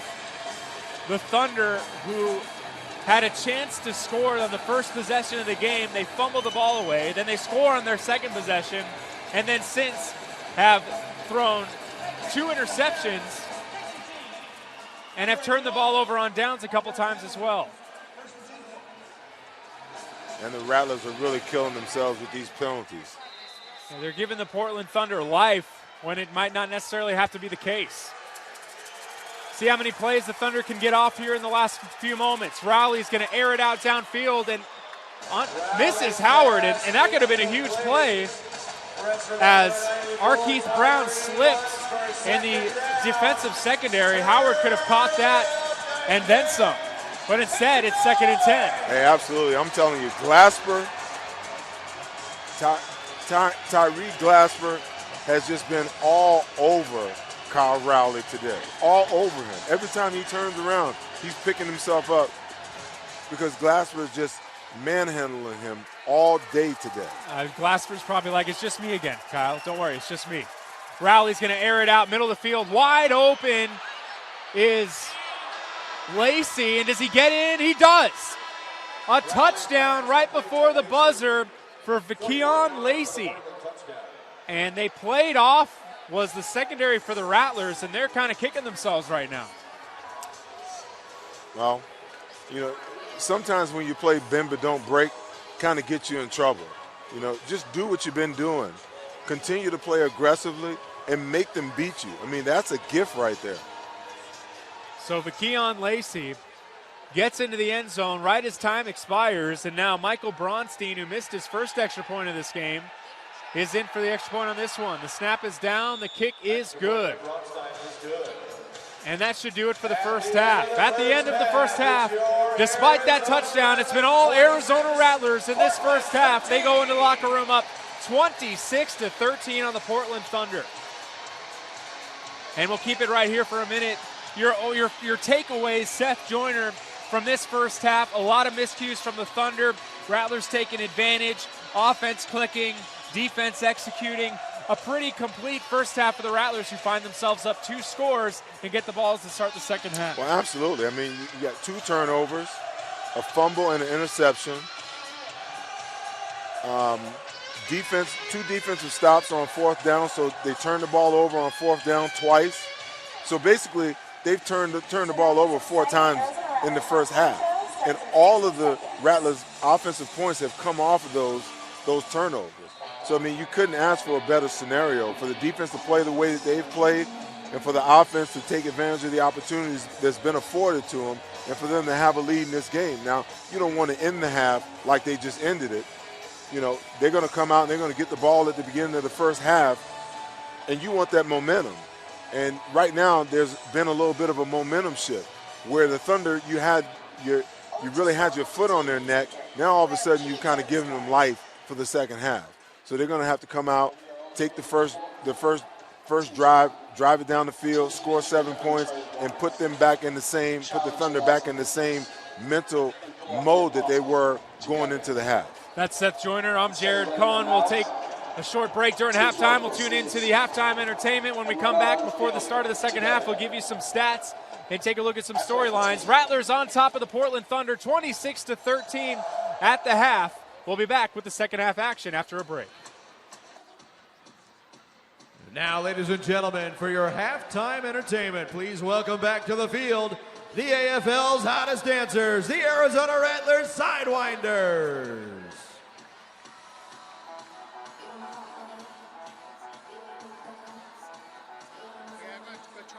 Stop. Go for it. If you need to put yourself back on the air, just those 2 buttons up. Just hit them up. Okay.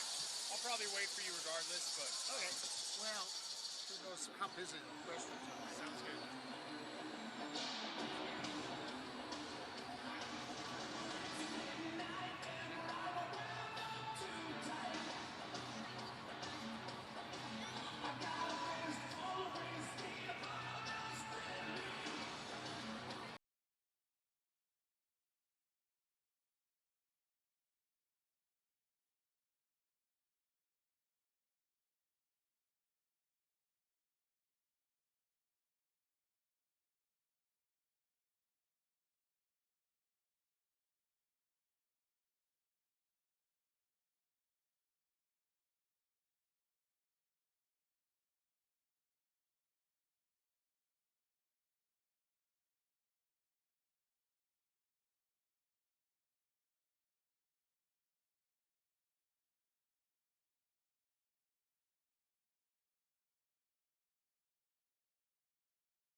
It's now time to meet your 2015 Arizona Rattlers Sidewinders.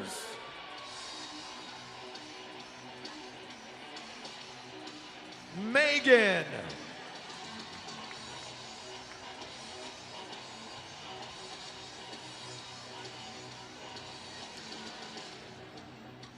Tierney.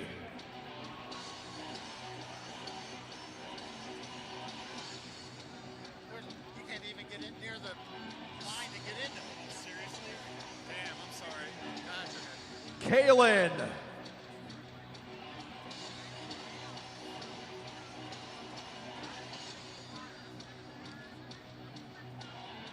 Vanessa.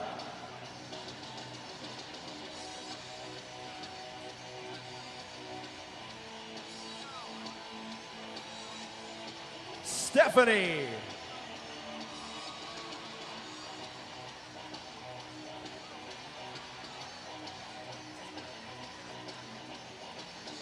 Kenzie.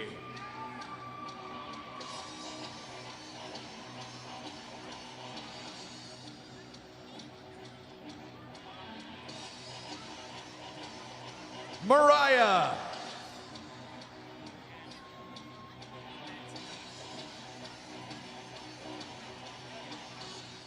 Hillary.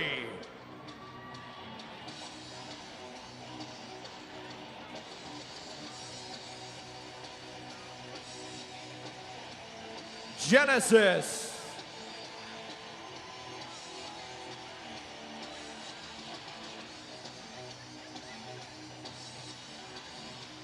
Karama.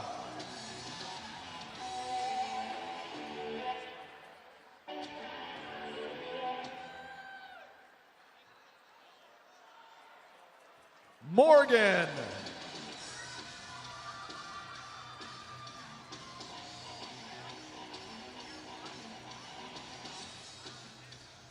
Alana.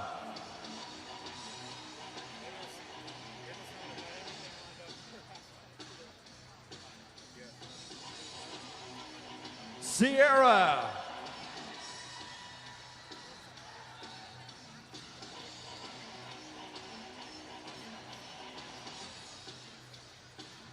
Chaley.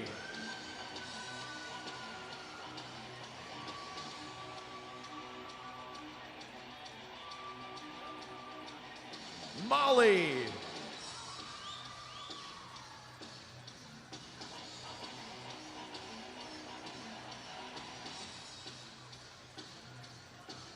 Olena.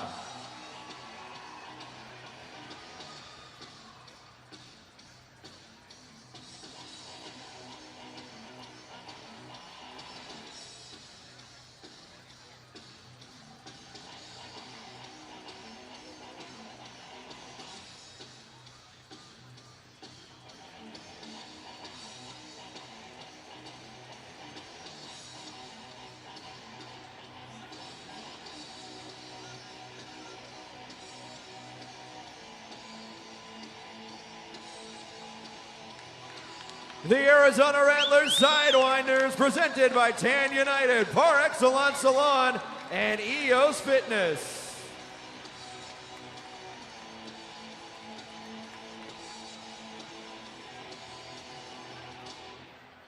For document solutions for your business, trust the leader, All Copy Products.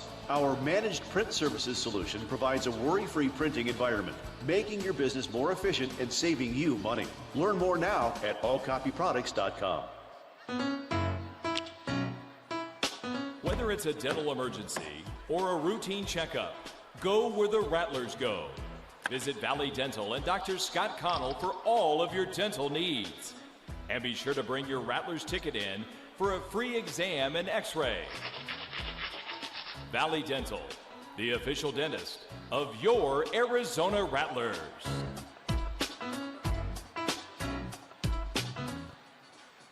Rattlers fans, be sure to catch Arena Football on ESPN this season.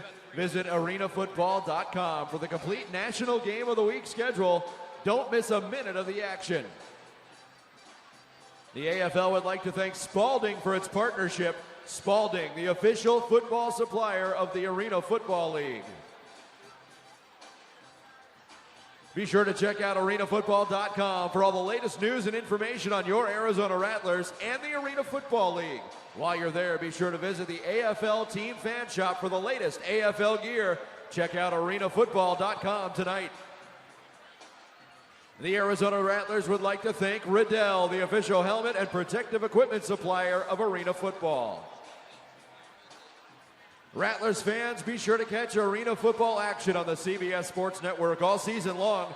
Visit arenafootball.com for the complete National Game of the Week schedule and contact your local cable or satellite provider for CBS Sports Network subscription information. The Arizona Rattlers would like to thank Russell Athletic, the official uniform and athletic supplier of Arena Football League.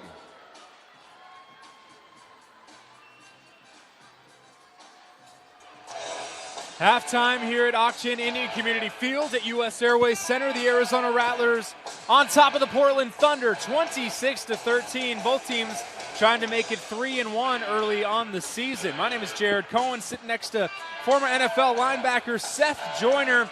And Seth, as we look down at the stats, there's a few things that stand out, but nothing more so when you look at turnovers. When you look at the fumbles lost, 1 for Portland. You look at turnovers on downs, 3 for Portland. Interceptions, 1 for Portland. None on the side of the Rattlers, and that's why it's a 26-13 advantage here after one half. Hey, No doubt about it.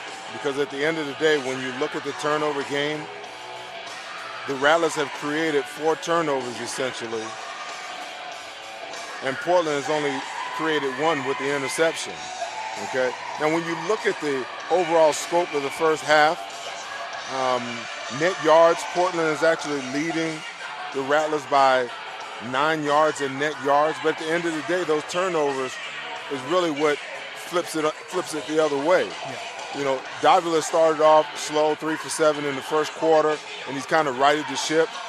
12 of 19, 1 interception, 143 yards, and 4 touchdowns.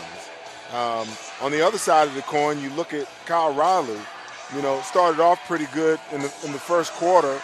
Was basically, 8 of 12, and then he fell to 13 of 27 throughout the half. I mean, that's less than 50% with an interception, 154 yards and 2 touchdowns, but, he's just not connecting with his receivers, and he's off, and that's really cost him today.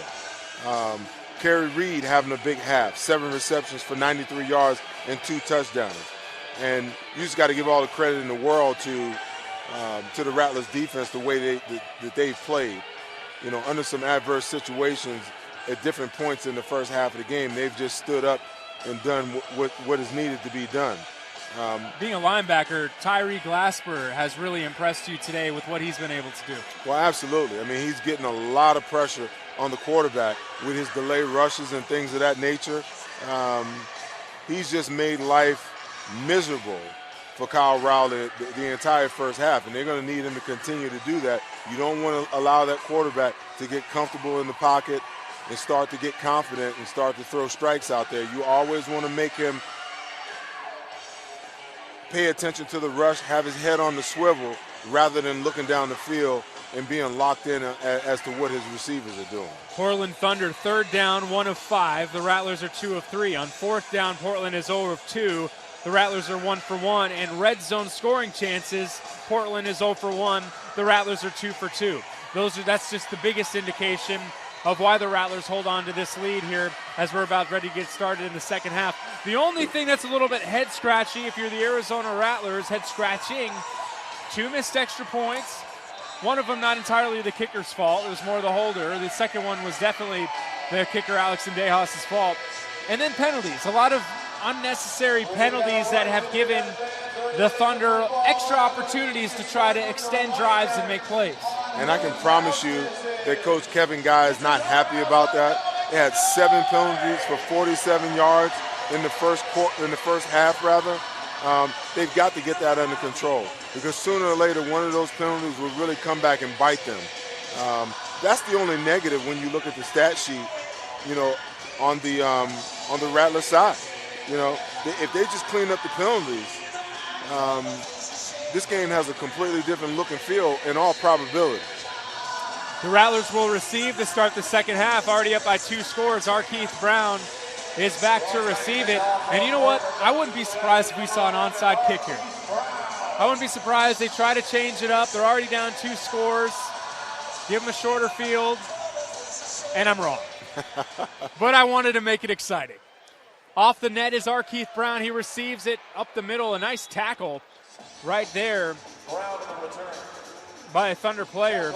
So it'll be 1st and 10. It was Perez Ashford that made a nice tackle, the product out of Northern Illinois. So Nick Davila takes over. 1st and 10 Rattlers from their own 6-yard line. Davila goes 12 of 19 for 143 yards, 4 touchdowns, and 1 pick in that first half. He was sharp and made some nice plays. He has trips to the left to start this half. Downfield to Windsor. His main man makes the catch. Enough for a first down to about the 18-yard line, and they're moving the chains on play number 1 in the third quarter. Hey, you can tell that Davila missed Windsor when the guy wasn't out there. I mean, they have such a rapport. There's almost an unspoken language between a quarterback and a wide receiver sometimes. I mean, he had a 9-route call. The cornerback played loose. He just shut it down, and he threw back shoulder. And there's Windsor again on a completion from Davila that gets into Thunder territory. to the Thunder 22-yard line, just short of a first down. But that's in stride. Like that is timing to its best right there between Davila and Windsor. And as an offensive coordinator, when you're calling plays and you're just trying to move the chains, that's what you want to see. You want to see that quarterback, 1, 2, 3, get that ball out of his hands and throw it on time. I mean, that works to the benefit of the wide receiver too, because now all of a sudden it's a lot harder for the defensive back to break on the football. Trips to the right of Davila, feeling pressure in the pocket, gets it out to Marquis White. He has some space, lunges forward across the 10 to the 8-yard line.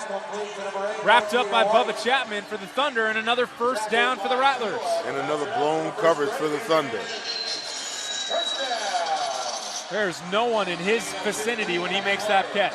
No one in the neighborhood, no one in the zip code, nothing. I mean, how do you leave a guy wide open like that? So it's first and goal Rattlers, from the 8-yard line. High motion man is White. Looking, Windsor has a man draped all over him. No flags called.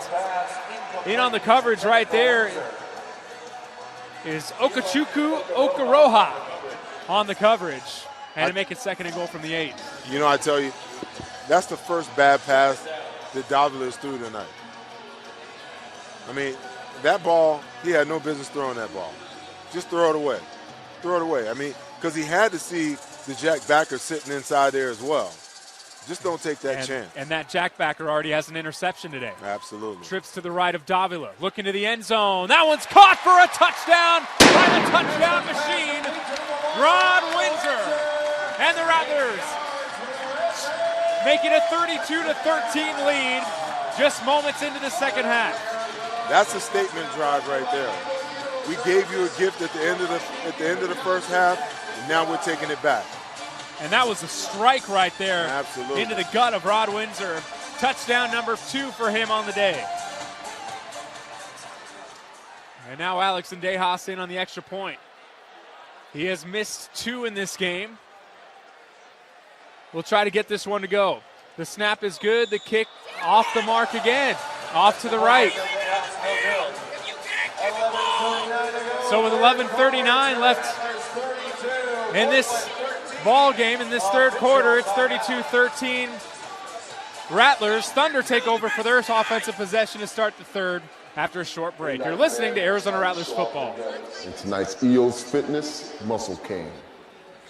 That's right, ninth man. It's time to pump things up and time for you to show off those marvelous muscles in tonight's EOS Fitness Muscle Cam.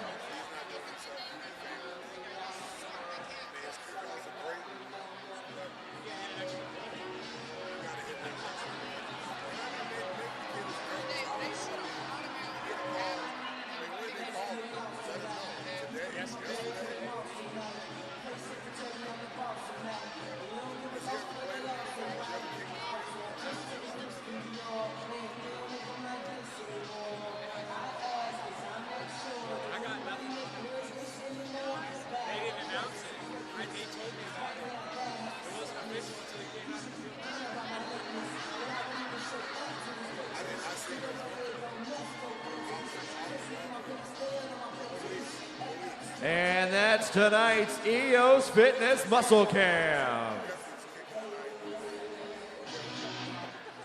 Hey, ninth man, it's time to rise for your Rattlers. Everybody up, everybody making noise.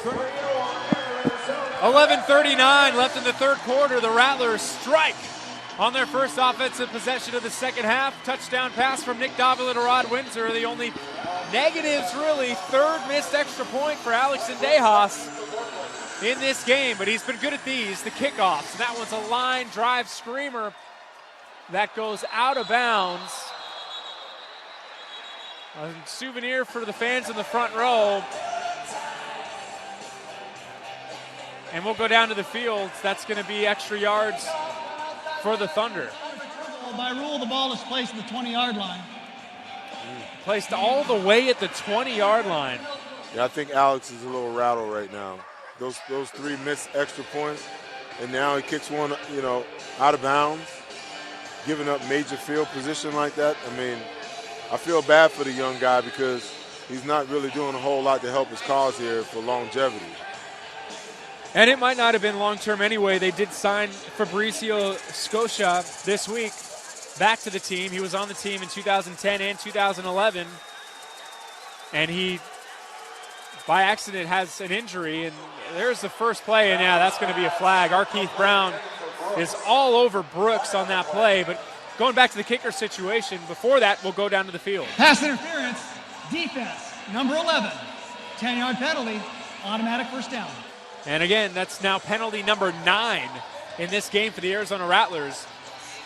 But, you know, it's Wally Pipp, you know, an opportunity for Alex Andejas. You know, if he does the kickoffs like he is and is nailing the extra points, he could secure a job.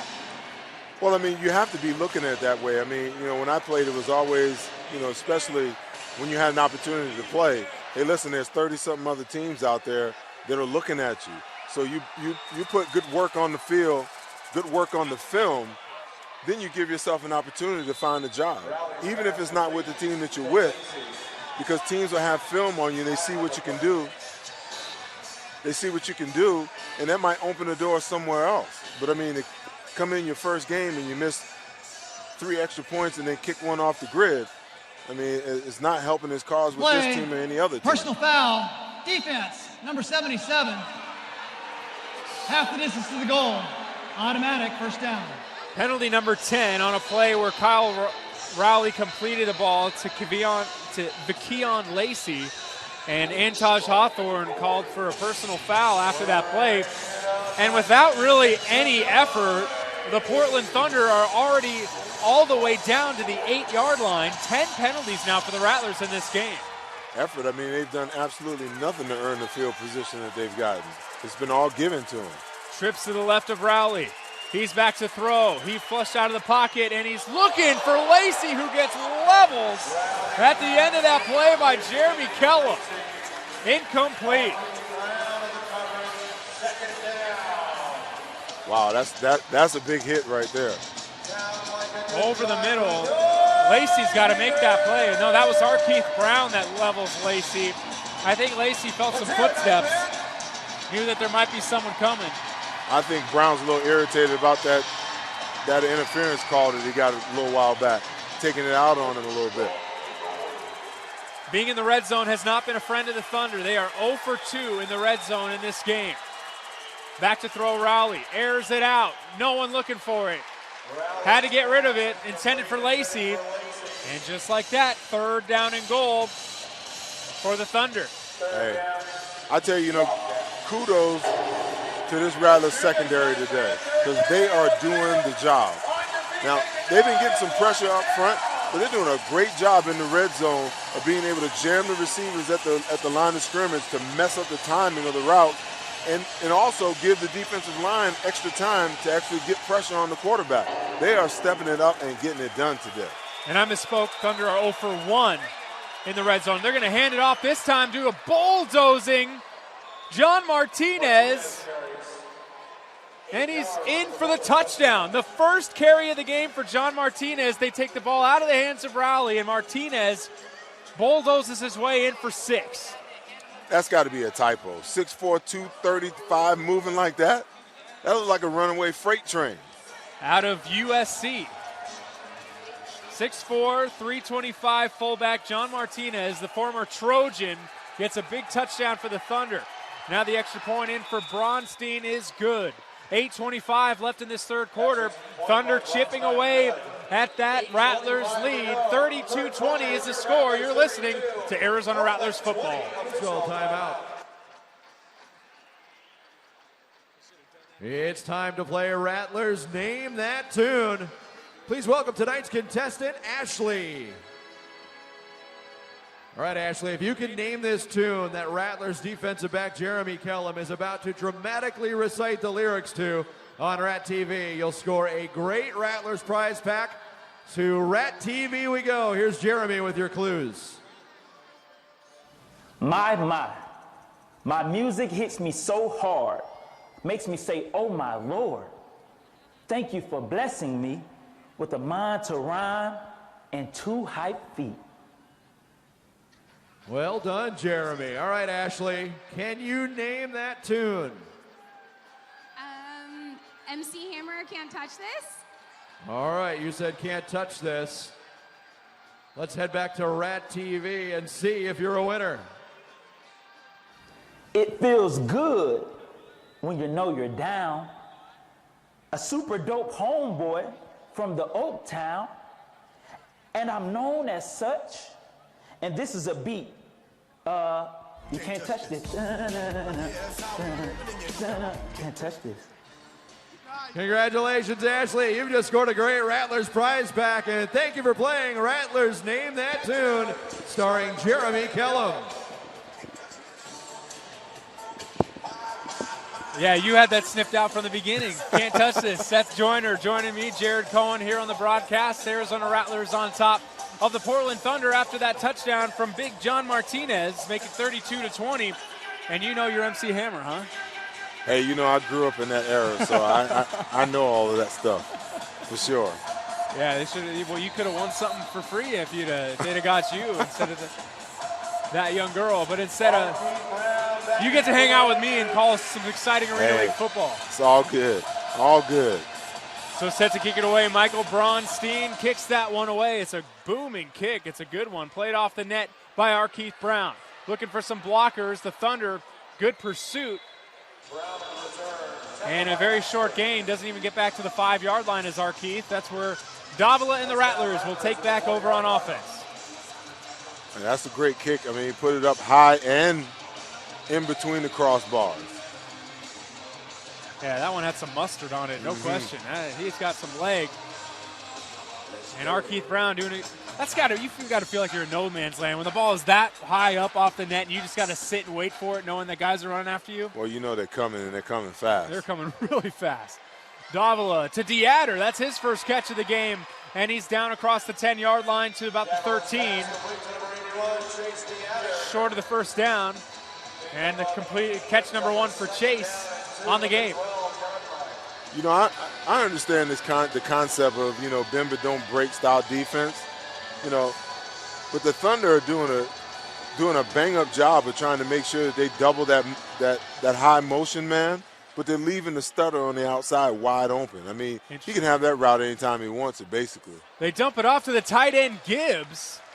Joe Gibbs, the tight end. So Davila spreading the wealth a little bit on this drive. That's a first down for the Rattlers. Hey, great play to keep the drive going. A little chain mover here. The big guy, give him some love. He's been blocking all day. And that is a big guy, Joe Gibbs, 6'5", 300 out of Tennessee Martin. Wow. That is a big man. I wish he had more space to run. Would have loved to see the big man. Rumble. Trips to the right of Davila. He's back to throw. He's looking to air it out. He's got a man downfield, and well covered downfield is Rod Windsor. Good coverage right there from Okoroha. And he's actually made some nice plays. Even though Rod Windsor has a couple of scores, Okoroha's had some pretty good coverage on some one-on-one situations. No, absolutely. He's a really, really good cover guy. Really good cover guy. Great position. Didn't allow the receiver to kind of box him out and get in between him and the quarterback. 6'1", 205 out of Boston College is Okoroha. Makes it 2nd and 10 with 6 minutes left in this third quarter for Davila. To throw to the outside, Reed across midfield to about the 22-yard line. Kerry Reed having a big-time game here today in his first home game of the season. You know, I think every quarterback likes to hit the deep ball, but every once in a while, you know, sometimes you just got to take what the defense is giving you. And right now, when I watch Davila play, that's exactly what he's doing. He's been extremely smart with the football.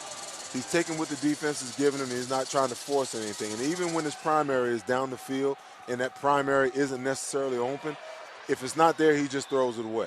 They pitch it to the outside to Windsor that timeout. Might be a little bit of an element of clock burning right here in the third quarter for the Rattlers, but Windsor gains about 3 yards, maybe 4 yards on that play to make it 2nd and 5. Great play. I mean, great play call. I mean, they've been running a lot of that trips formation all day today, and to get a run out of it and get 5 yards on first down, phenomenal. DeAdder, the man in high motion, 2 to the right, 1 to the left of Davila. He throws. That's caught by Kerry Reed inside the 10-yard line to the 9. That was a strike to the numbers of Kerry Reed. And they're just nickeling and diming their way down the field, just nicking and cutting and nicking and cutting. You know, sooner or later, those DBs will get sick and tired of you, picking up 10 yards, 7, 8 yards on them all the time, and they'll jump one of those, and you'll get that stutter and go on them. It's going to be trips to the left of Davila, 1st and goal from the 9. They're going to pitch it to Windsor. It was almost sniped away. That was well read by 28 Redmond Willis, who almost came up with it. No gain for Windsor on that play. 2nd and goal. I guess the Thunder defense said, hey, we've seen that play just one too many times. Yeah, that's it. I believe that's the 3rd time they've done it, maybe the 3rd or 4th. I just can't wait. I can't wait for Coach Guy to show us that play pass off of that pass, because you know it's in there. You know it's in there. Free play, looks like as there was a flag as the ball was snapped. Incomplete, intended for Windsor in the back of the end zone. But I believe that's going to be on the Thunder.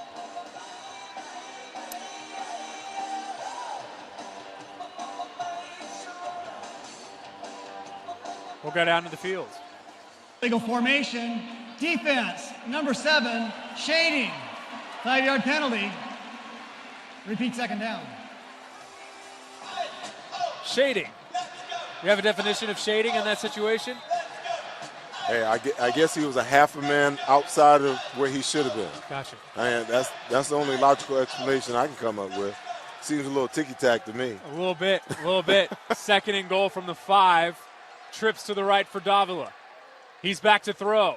Has a man wide open again. Rod Windsor. 3rd touchdown of the game for the touchdown machine. He's caught a touchdown in 18 consecutive Arena League games, and the Rattlers take a 38-20 lead. And you see the defensive back for the Thunder there. Got some words for the referee over on that side. They ran this pick play to perfection. To perfection. Nick Davila, 21 of 31, 224 yards and 6 touchdowns, Seth. He's been on point. And he's not done yet. No, sir. We got a whole nother quarter. 2:50 left in the 3rd. They run a fake this time on the extra point. That's a live ball. Still no one's picked it up. Now it has been picked up. So now the Rattlers haven't converted on 4 extra points. That makes it 38-20 with 2:41 left in the 3rd quarter. That's Seth Joyner. I'm Jared Cohen. You're listening to Arizona Rattlers football. Papa John's. Just log on to papajohns.com tomorrow. Use the promo code Rattlers and score 50% off your order. Better ingredients, better pizza, Papa John's.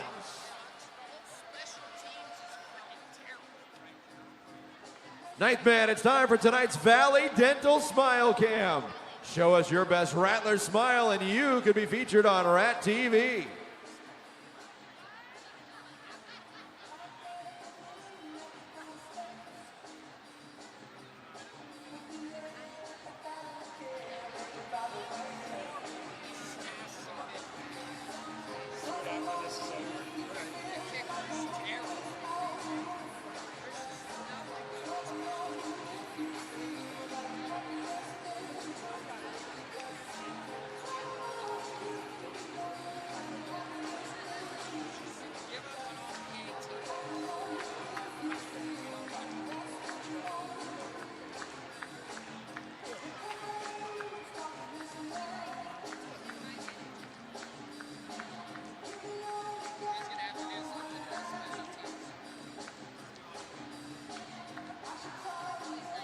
That's tonight's Valley Dental Smile Cam. Valley Dental, the official dentist of your Arizona Rattlers.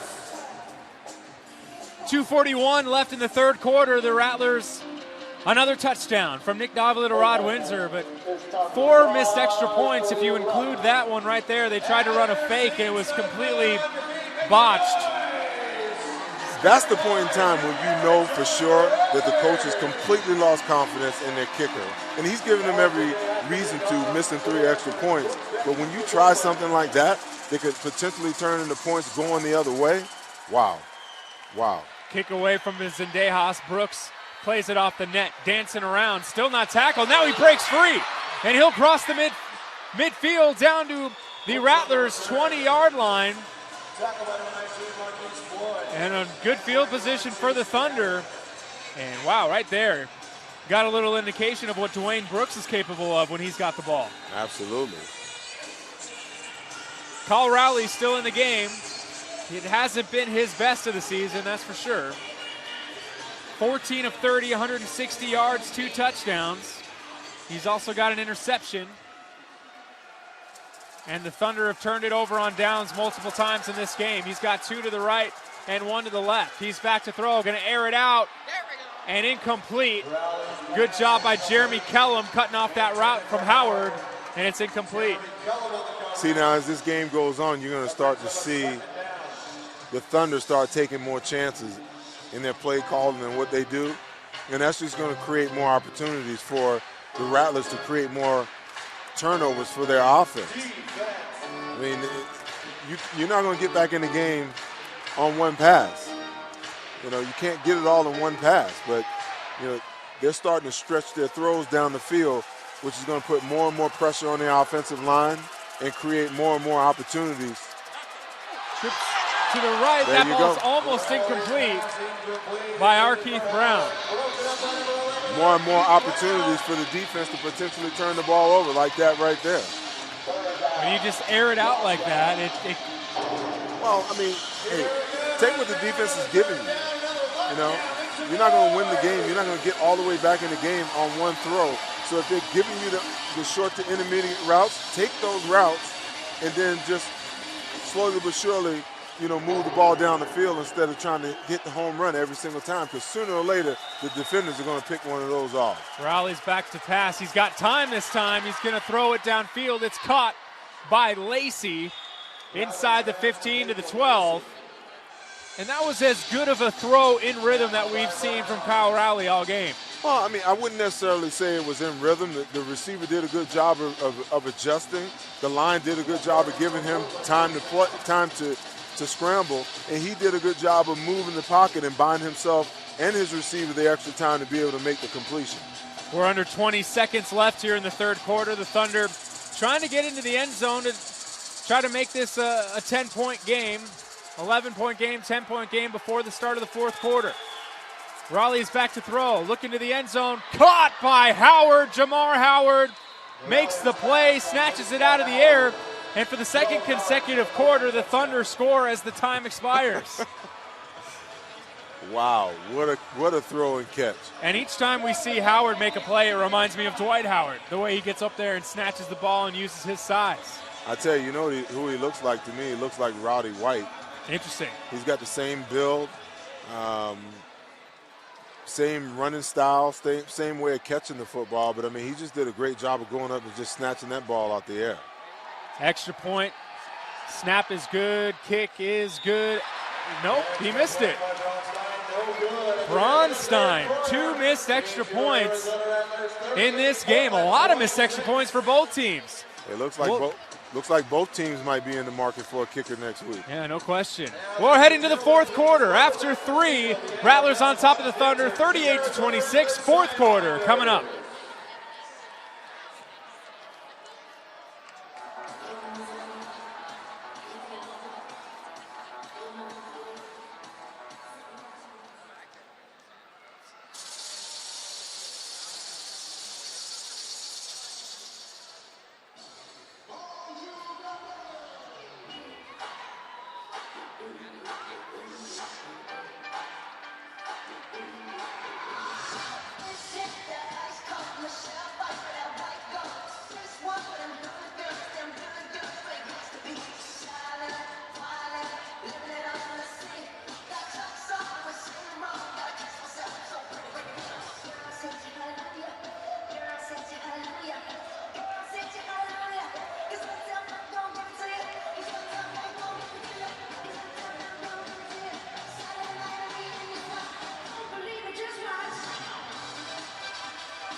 the Arizona Rattlers Sidewinders, presented by Tan United, Par Excellence Salon, and EOS Fitness.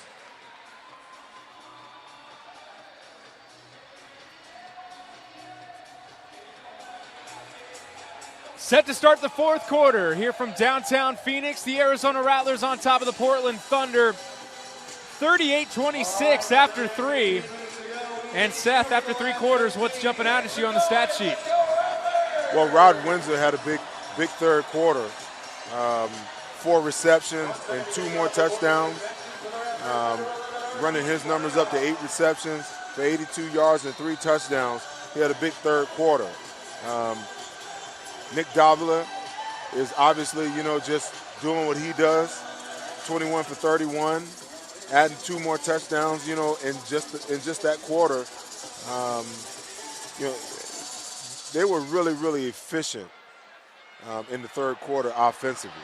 Keith Brown catches that one off the bounce, and he really muscles his way all the way out to the 15 with Pila on his back.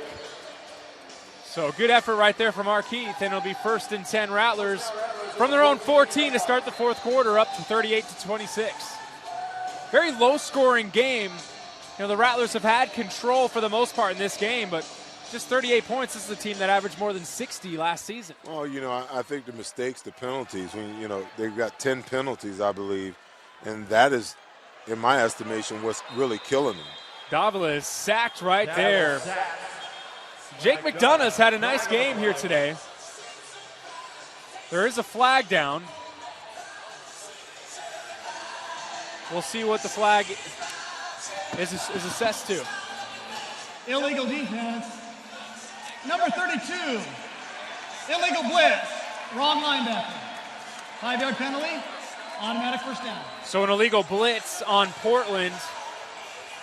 That moves the Rattlers up to the 19-yard line, where it'll be 1st and 10.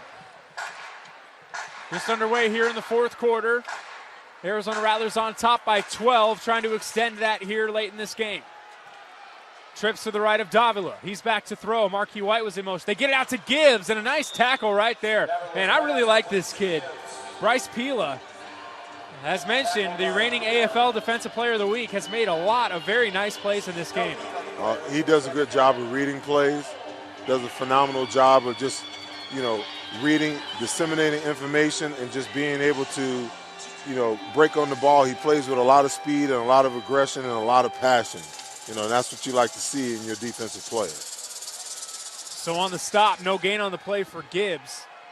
2nd and 10, just under 14 minutes left. Davila back to throw as Marquis White in the middle of the field, across midfield to the Thunder 24-yard line.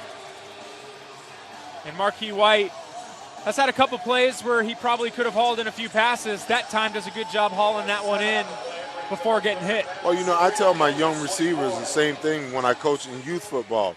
If you don't catch the football, then the quarterback and the offensive coordinator begins to lose confidence in you. The quarterback is going to throw the ball to the guys that catch the football. Davila to the middle of the field. That's Marquis White again. Tackled by Bubba Chapman to the 14-yard line of the Thunder.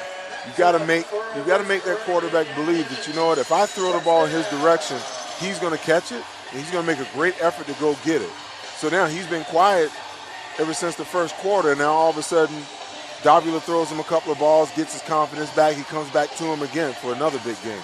Davila's throwing some fastballs in this game. That one was a rocket into the hands of Marquis White. 1st and 10 Rattlers from the 14. Trips to the right. Davila with a 5-step drop. Flushed out, feeling the pressure. Is going to get rid of it and throws it into the stands. See, to me, there's no substitute for smart quarterbacks. Understand where you are.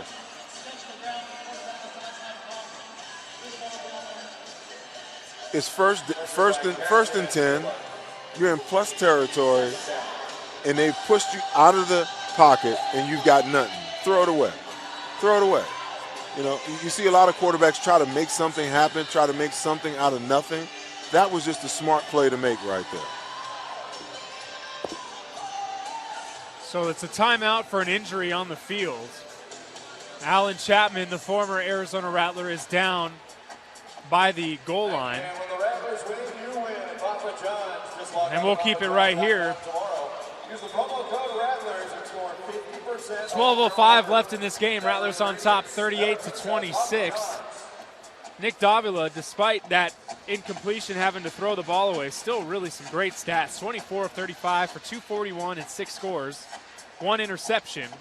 He's completed the ball to 5 different receivers, which is led by Kerry Reed, who has 9 catches for 112 yards, and Rod Windsor, who has 8 catches for 82. The two combined have 5 touchdown catches, 3 of those coming from Windsor. And now we'll get back into the action. 2 to the right, 1 to the left of Davila. He's back to throw. Pump fakes. Throws downfield. There's a flag down. It's in the direction of what could be holding. Pass was intended for Reed. Flag on the play. Now it looks like the Thunder's defense Holding. is 79 offense. 10-yard penalty.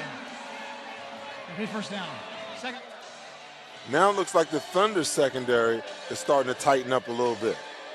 You know, you got Davila back there patting the ball the last couple of times that he's dropped back. That tells me that the receivers aren't getting open. You know, and maybe this little pushback affords him a little more room to be able to get a guy vertical and get the other guy to set down so he's got that intermediate route. But when you kind of get in the red zone, everything kind of shrinks and there's not a whole lot of room. The DBs can kind of sit on routes. So after the penalty, it's back to the 24-yard line. 2nd and 20, Davila, downfield, strike to Rod Windsor. Crosses the 10, dives forward to the 5, and a first and goal for the Rattlers. And Rod Windsor will go over 100 yards receiving, and now 9 catches after that play. To go with his 3 touchdowns, as we're under the 11-minute mark here in this game. I mean, you know, room is a quarterback's best friend. I mean, especially in AFL football. He's got to have some room. Now it gets a little tough. Trips to the right. Davila, a quick throw to the outside. It's Rod Windsor for his 4th touchdown of the game. What a day for Rod Windsor in his home debut. And with 10:27 left in this game, it's blown this one open now. 44-26 with a PAT pending, which hasn't exactly gone the way they would hope to this point. Hey, you know what? The kid hit the first one. You got to go ahead and let him kick it. Give him the confidence. The snap is good. The kick is up and through. Good for Alex Zendejas. Knocks that one through with 10:03 left in this game. 45-26. You're listening to Arizona Rattlers football. 6. Official timeout.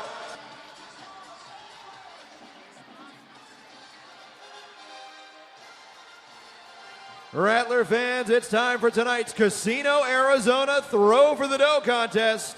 Please welcome tonight's contestant, 3rd-year season ticket holder, Joe. There are 4 different locations on the field you can throw from, each representing a cash value ranging from $100 to $7,777. Throw a football from one of the locations and hit the Casino Arizona target in the north end zone, and Joe, you win that cash. So it looks like Joe is going to throw for $250 in dough from midfield, so let's cheer him on.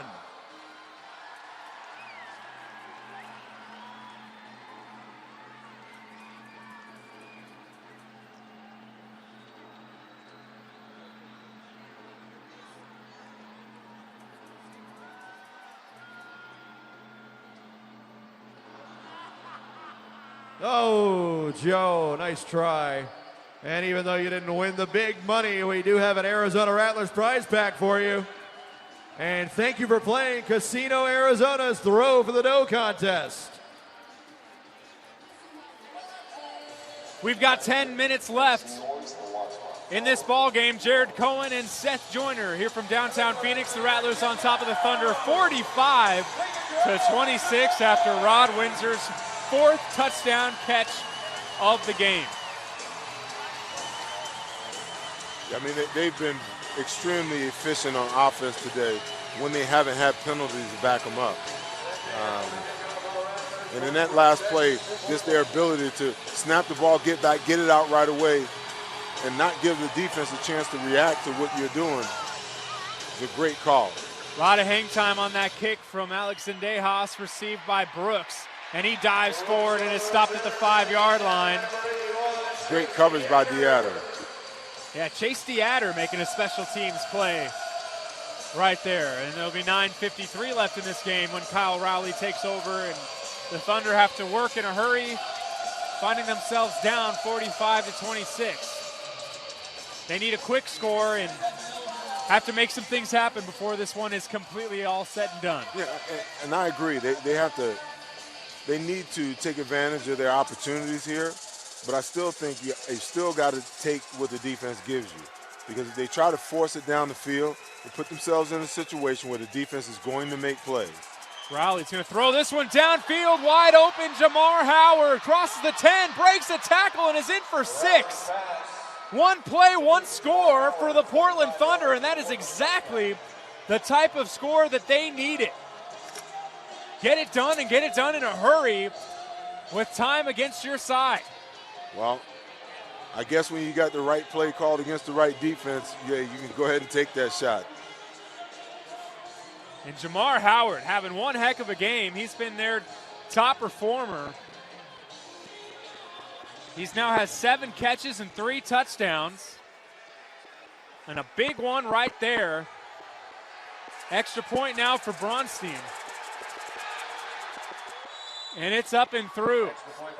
8:41 left in this one. Don't go anywhere yet. Thunder not going away that easily. It's now 45-33. Jared Cohen and Seth Joyner from downtown Phoenix. You're listening to Arizona Rattlers football. It's Pump Cam. Ninth man, please direct your attention now to Red TV. It's time to get really pumped up. It's time for tonight's Fist Pump Camp.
Nice job, ninth man on tonight's Fist Pump Cam.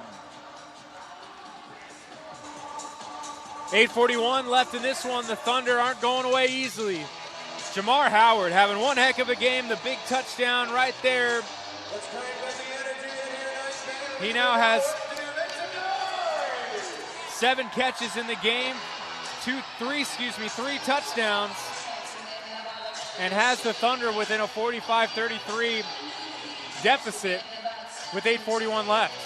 I'll tell you, at 6'4", 215 pounds, he's a handful. But he's having a big night. I mean, coming into this game, he had 34 receptions for 447 yards and 9 touchdowns. And my goodness, you talk about a career night tonight with 4 touchdowns in this game to add to his total. And over 108 yards receiving. Absolutely. Yeah.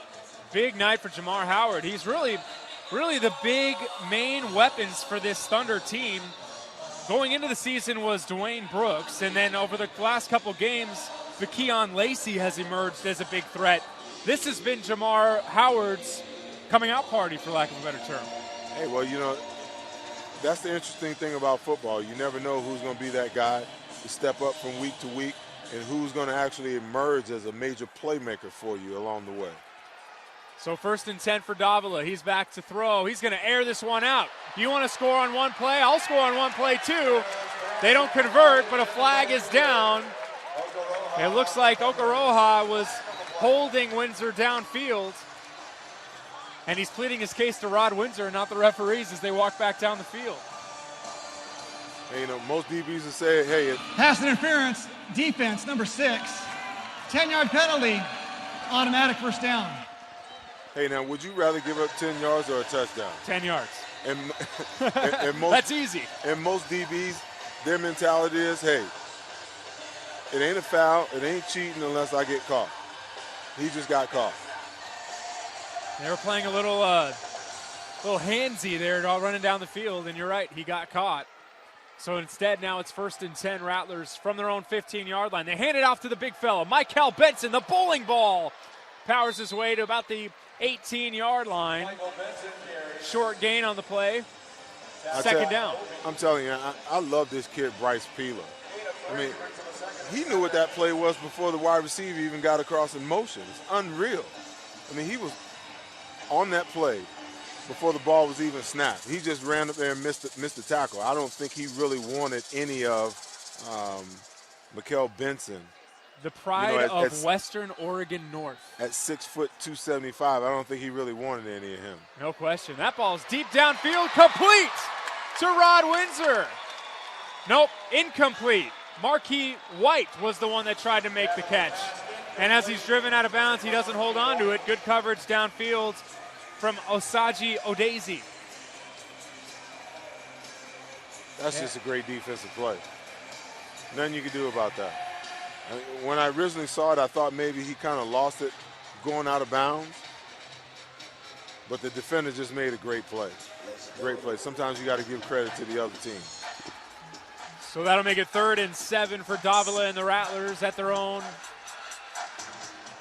17-yard line.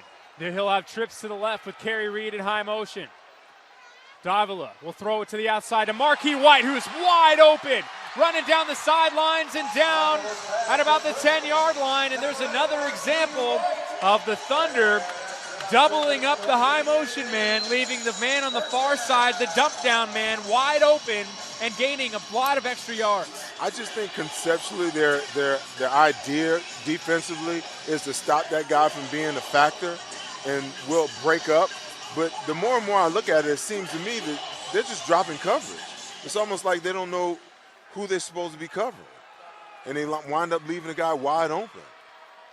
Back to throw Davila on 1st and 10. He connects with Windsor. Windsor gets away from a tackle, driven into the boards at about the 5-yard line. It'll be 1st and goal, Rattlers from the 5. And, you know, Coach Guy is doing a great job of dialing up these offensive plays when he gets a corner route and a stutter on the same side, and it causes that corner to freeze. And if that corner doesn't get depth, he can go ahead and hit the corner route.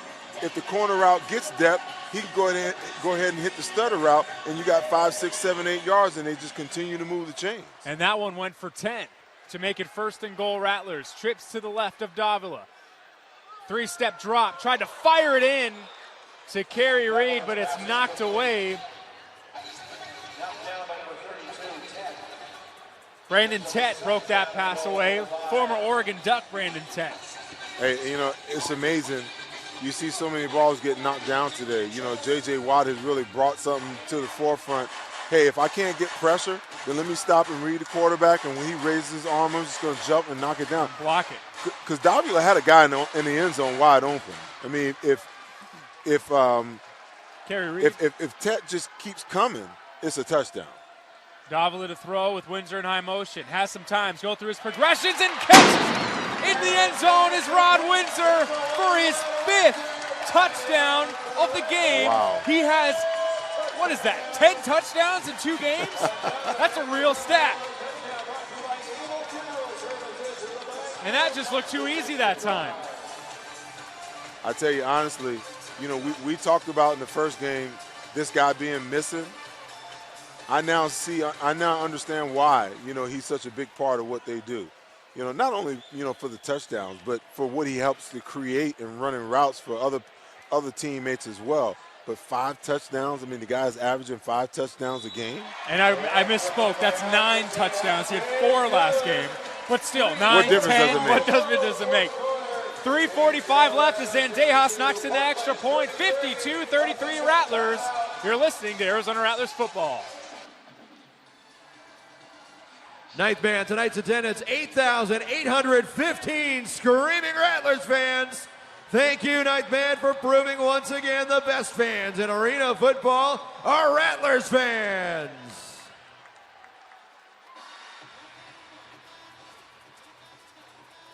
And because of that, it's free t-shirt time for the best fans in arena football. Compliments of Ochin Ultra Star Entertainment. Make some noise!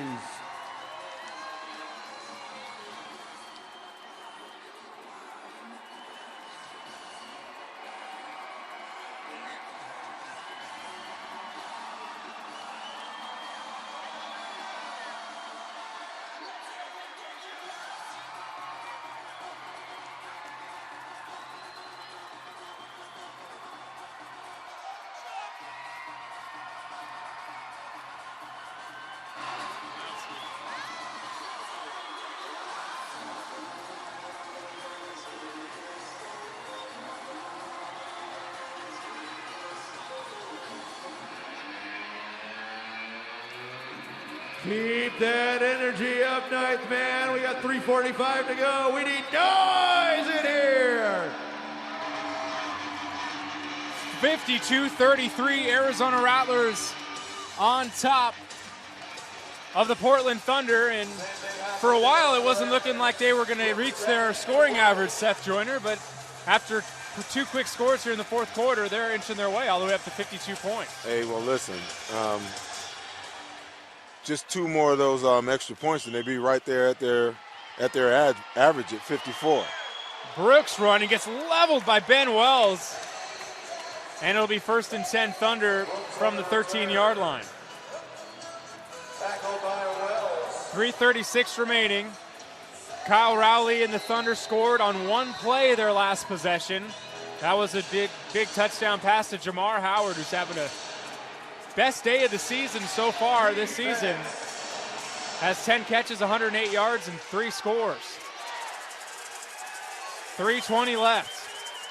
Gonna have to do it again in a hurry if they want to keep this thing going. And that's a false start. It looks like Dwayne Brooks moved too early. Yep. Jumped the gun a little bit. Start. Offense, number 2. 5-yard penalty. Remains first down. And the Rattlers have had more penalties, but the Thunder's penalties have really been unwarranted. You know, they're really just kind of mental lapses more than anything. Well, to me, when a team gets a lot of penalties, it's a discipline thing. You know, not being disciplined enough to watch the ball, make sure you're moving when the ball is moving, not being disciplined enough to do what you did in practice. If you're the high motion man, you know, being too fast and being offsides, things of that nature, it's a discipline thing, you know. But we knew tonight too that this game would be a game of high emotion. A team that hasn't beaten another team four times in a row, so you knew that they were going to be kind of edgy. And with that edginess comes, you know, a lack of focus and a lack of paying attention to, you know, the small details. After Howard drops a potential completion by hitting hit by Kellum, there's a pass over the middle to Lacey. That's complete, and it's fumbled away. And Jeremy Kellum recovers. A strip and a fumble recovery for Jeremy Kellum, and a turnover for the Thunder. That was an awesome play. Awesome play. Lacey makes the catch. Marquise Floyd strips it away. That's his second forced fumble in this game. See, I mean, plays like that happen because they practice that kind of stuff. You know, Kellum had him wrapped up, but Floyd came in knowing that Kellum had the tackle. Okay, how do we do the most damage? Let's rip the ball out, create a turnover, give the ball to the offense on a short field again for 7 more points. The officials stop play here for a minute. We'll go down to the field to see what they were discussing. The ruling on the field is a fumble recovered by Arizona. Portland is challenging that ruling, saying the runner was down. That play is under further review. So they're saying that the runner was down before the fumble came out. I'm not so sure that was the case. It didn't look like he was anywhere near the ground.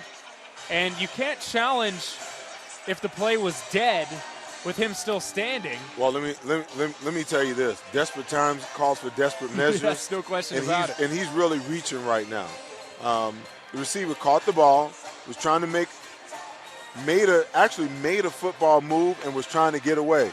Oh, they may be looking at the fact that his knee is down. Let's take a look at that again. Look like a clean play to me.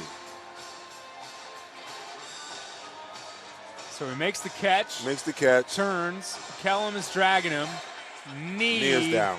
They're going to give it to him. Then ball. You're right. I think that might be overturned. So right there on the 20-yard line. Desperate times do call for desperate measures, and it works in their favor. I mean, at the end of the day, what does he got to lose? I mean, you're losing 52-33 with 2 minutes and 14 seconds left. Why not challenge everything that you can possibly challenge that rides up against the line of, what may be right and what might be wrong?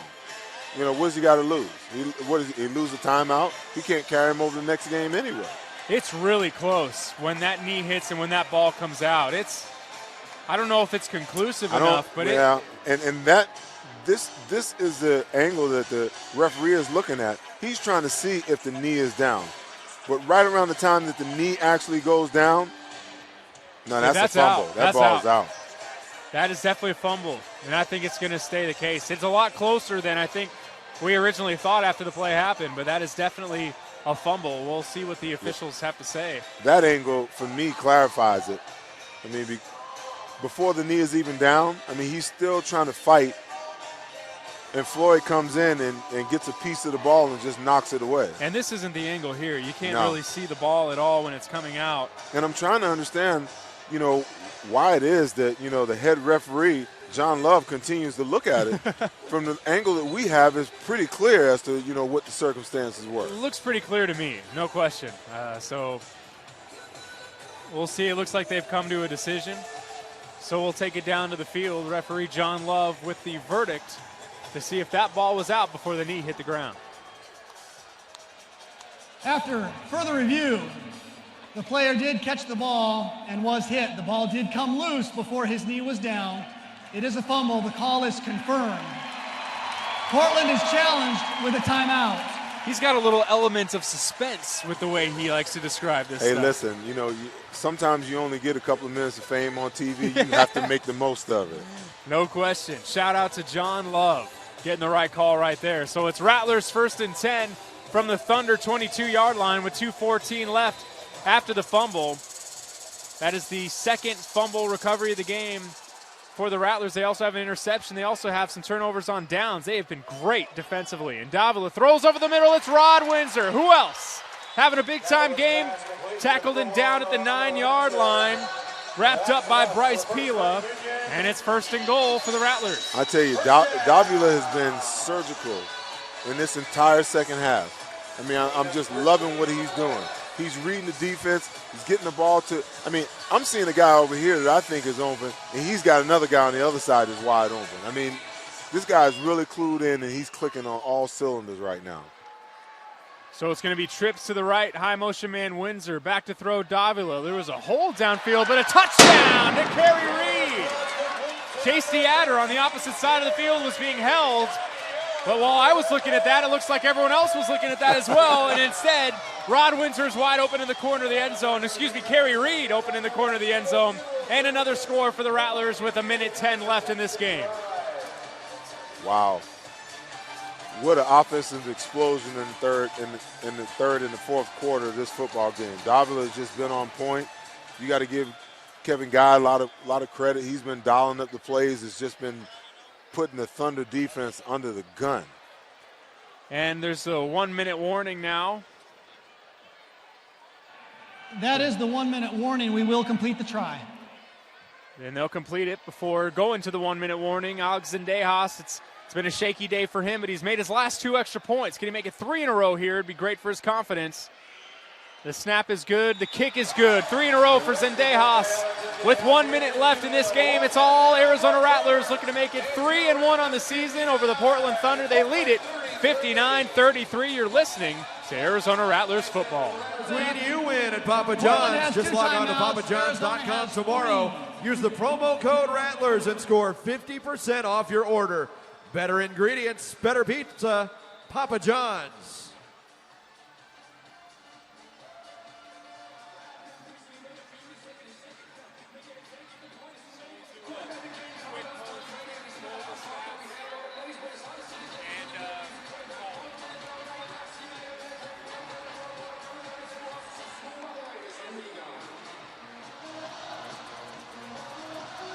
Hey, ninth man, it's time to rise for your Rattlers.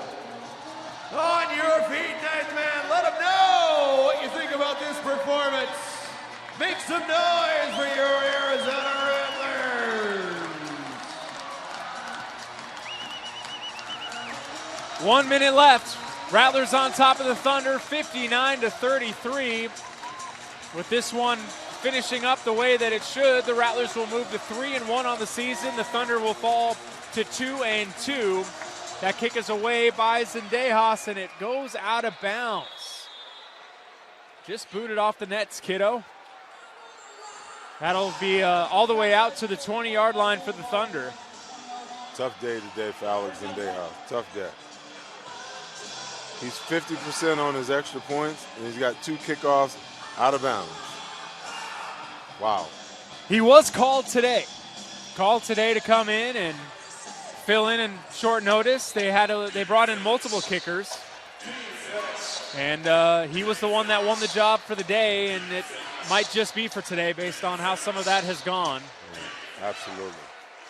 So it'll be 1st and 10 for Kyle Rowley and the Thunder from their own 20-yard line with a minute exactly left in this game. He has trips to the right.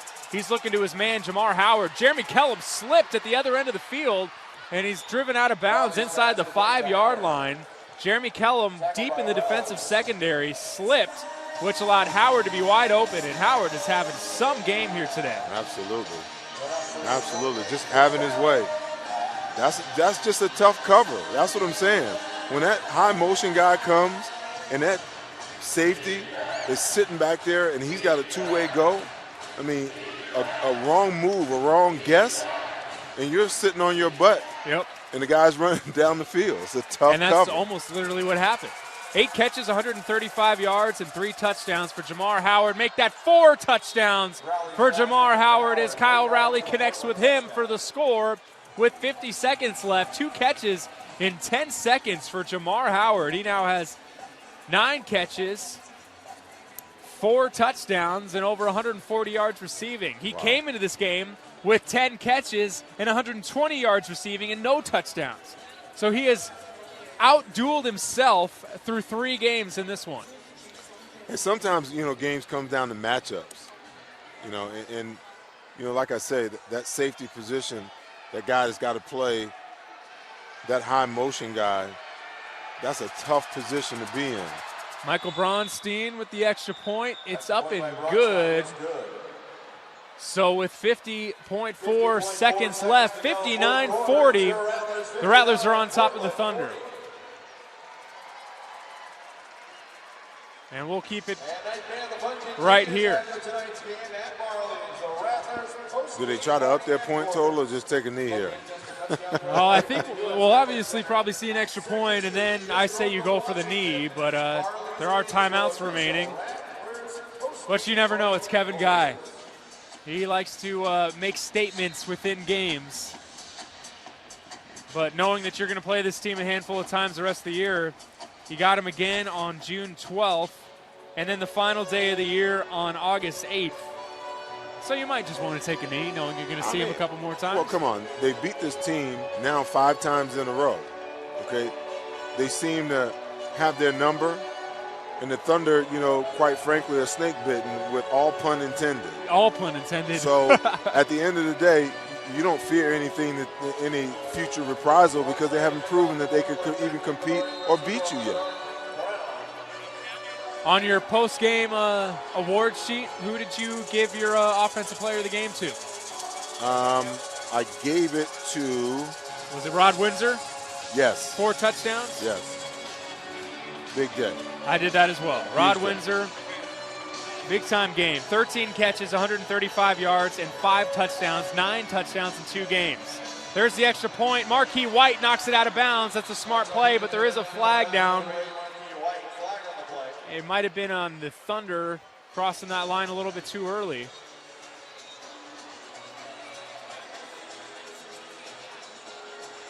We'll go down to the field. Offside, kicking team. Number 28, half the distance to the goal. First down, Arizona. So first down, Arizona, 49 seconds left. I'm guessing that they will most likely just run this one out with 49 seconds left and a 19-point lead. I want to see my man Benson rumble here. You just want him. If it was up to you, you'd feed him the rock every day, every play. Instead, they're going to run a play. A new quarterback in the game. That's B.J. Coleman with his first pass attempt. It's incomplete, intended for Kerry Reed in the back of the end zone. I guess my question was answered. And there 44 seconds, a lot can happen in 44 seconds if you're the Thunder, like we saw. They've had 2 drives now where they've scored in less than 10 seconds. Well, let's be honest. The only thing that can happen for the Thunder right now is a touchdown, and they get 47 points. I mean, the game is essentially over. Yeah. But, Kevin Guy is giving his young quarterback, giving his backup quarterback, some reps here. Coleman to throw, and he tries to hit Windsor. Yeah. He did hit Windsor. Touchdown, Rattlers. 6 touchdowns for Rod Windsor. The linemen get into it after that play. 10 touchdowns in 2 games for Rod Windsor. Wow. 10-9. Tomato, tomato. Potato, potato. Rod Windsor having some game. 14 catches, 141 yards. Kerry Reed, 10 catches, 121 yards, and 3 scores. B.J. Coleman gets his first touchdown pass of the season. The touchdown is good after the play. Personal foul, offense, 73. Personal foul, defense, number 7. Those penalties offset. We'll do the try. B.J. Coleman, the 6'3", quarterback out of Tennessee, Chattanooga, says he's listed as 310 pounds. I am not so sure that that's accurate.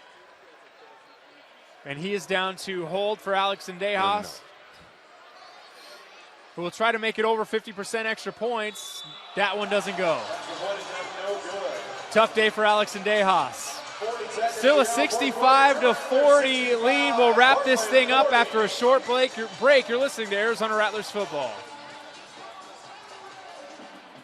Ninth man, we invite you to come down on the field after tonight's game for the Rattlers post-game autograph session. You can access the field from sections 116 and 124.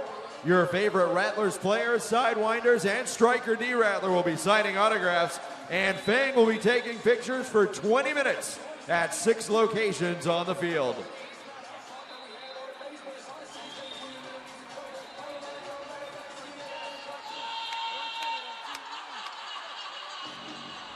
Hey, Ninth man, it's time to rise for your Rattlers. One final time tonight, let them know, Rattlers fans. Make some noise for your 3-time defending Arena Bowl champion Arizona Rattlers. 65-40. Jared Cohen and Seth Joyner from Auction Indian Community Field at U.S. Airways Center. The Rattlers about to go 3-1 on the season, 2-0 at home. And the Thunder most likely going to fall here to 2-2 on the season on their first road game of the year. Sendejas boots that one away. It has a good bounce. It's still bouncing around, and DeAdder checks Brooks into the wall. It'll be a touchback.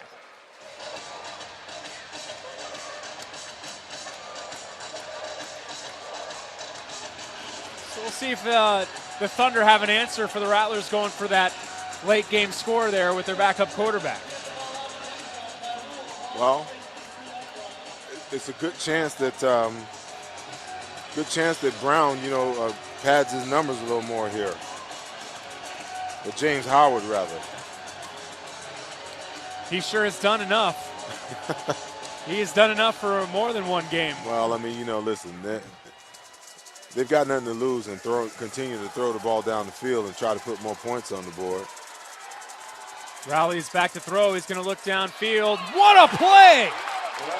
Marquise Floyd lays out, knocks it away. If that's not knocked away, that's a touchdown for Dwayne Brooks.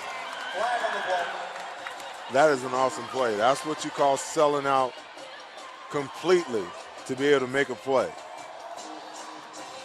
The flag was down in that play. Referee John Love's been busy in this game. We'll go back down to him.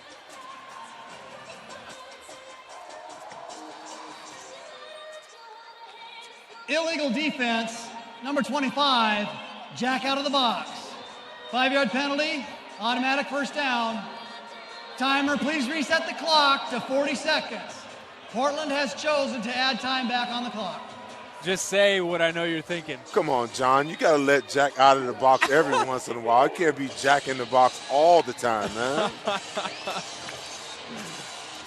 And it negates that incredible play by Marquise Floyd. They're going to keep that, though, for the highlight reel. That's one play that you just forget. Oh, absolutely. That doesn't exist. Just the effort alone makes it a highlight. Rally to throw. He's hit as he throws it, and it'll fall incomplete.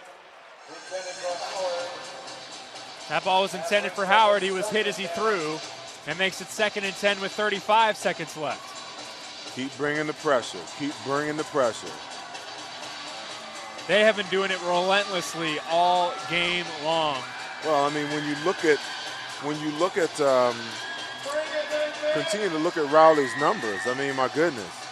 He's been under 50% completion ever since the second quarter. Yeah.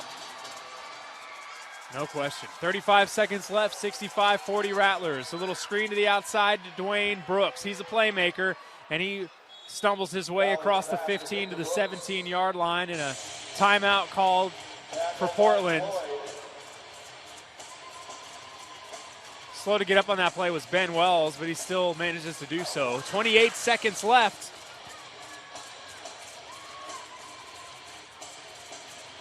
As they stop the clock, still 2 timeouts remaining for the Thunder. If you're ever told you have 2 minutes to live, you want it to be the last 2 minutes of an Arena League football game, I tell you. It definitely is exciting. It's never a dull moment. Never a dull moment. And you're never out of a game. A whole lot can happen in 2 minutes. No question. So they bring Howard up to the line and said they'll send Brooks in high motion, and that messes with Antaj Hawthorne. They had to keep him in his three-point stance a little bit too long. And he just walks off the field after that one. He could. Defense, number 77, offside with contact. I'm trying Arizona's to think. in the bonus. 5-yard penalty, automatic first down. I'm trying to think, how many is that, 11, 12? I think that's 12 penalties now. 12 penalties by the Rattlers tonight. I can guarantee you they're going to hear an earful this week from Coach Kevin Guy about this. And I think my favorite part of that penalty in particular, though, is Antaj. He knows what he did wrong, and he just runs off the field. They sub him out. Keep on going. Hey, bring somebody else in. 28 seconds left. 1st and 10 Thunder from their own 20. Back to throw. He's going to air it out. Double coverage looking for Howard, and another flag falls down. Jack out the box again. I think you just want him to say that again. No, I'm telling you. Wells is your Jack. He's out the box. I promise you.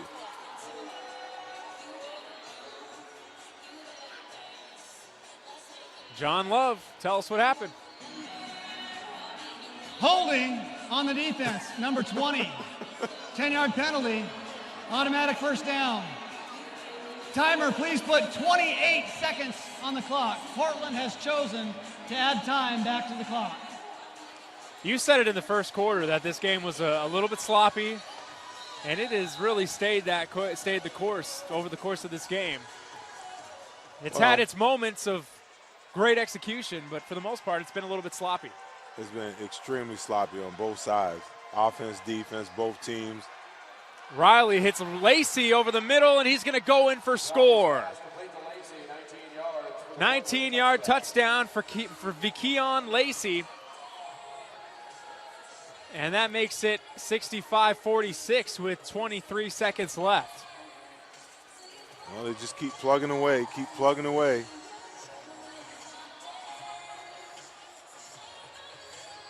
Going back to that hole, that was a little bit of a ticky-tack call there for 28 seconds left in the game. Yeah. It really didn't look to me like he held him. You know, he had help on the outside. He had coverage on the inside. I don't know where I really saw the holding, but you know, if he did it and the ref caught him, you know, you got to throw the flag. Bronstein's extra point is good. 22 seconds left. 65-47 Rattlers. You're listening to Arizona Rattlers football. Reminder, ninth man, the Rattlers return to the Snake Pit 2 weeks from today. Saturday, May 2nd, when they host the San Jose SaberCats in a game that kicks off at 6 o'clock. You can get tickets through the U.S. Airways Center box office or by calling 602-514-TD-TD.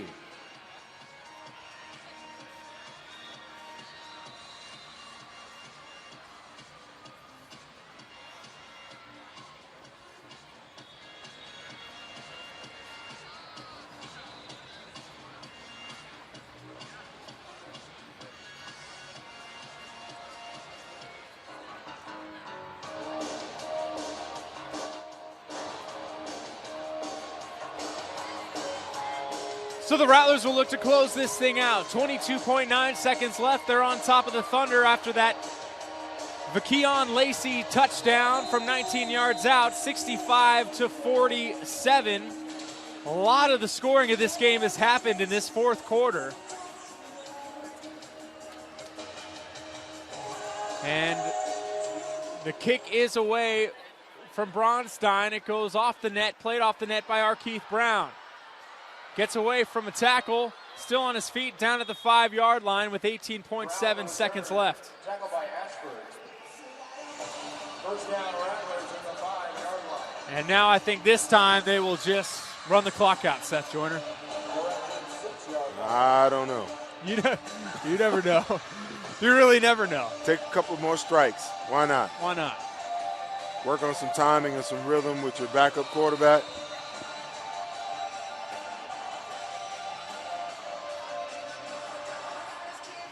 B.J. Coleman is the backup quarterback out of Tennessee, Chattanooga.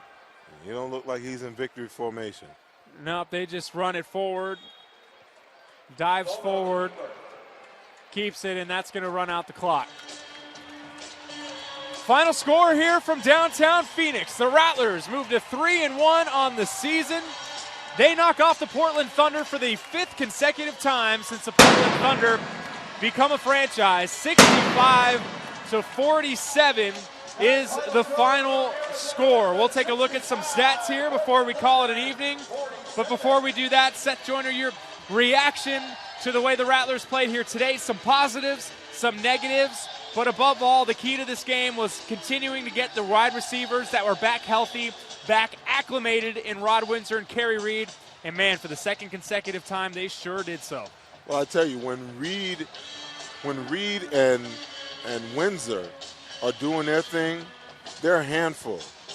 But if you can get White to be clued in from play one, I mean, you got 3 receivers on this football team that are deep threats every single time that they're out there on the field. I mean, it's just amazing to think that Diavla would have that many weapons. So as you look at this football team, you know, what do you take away?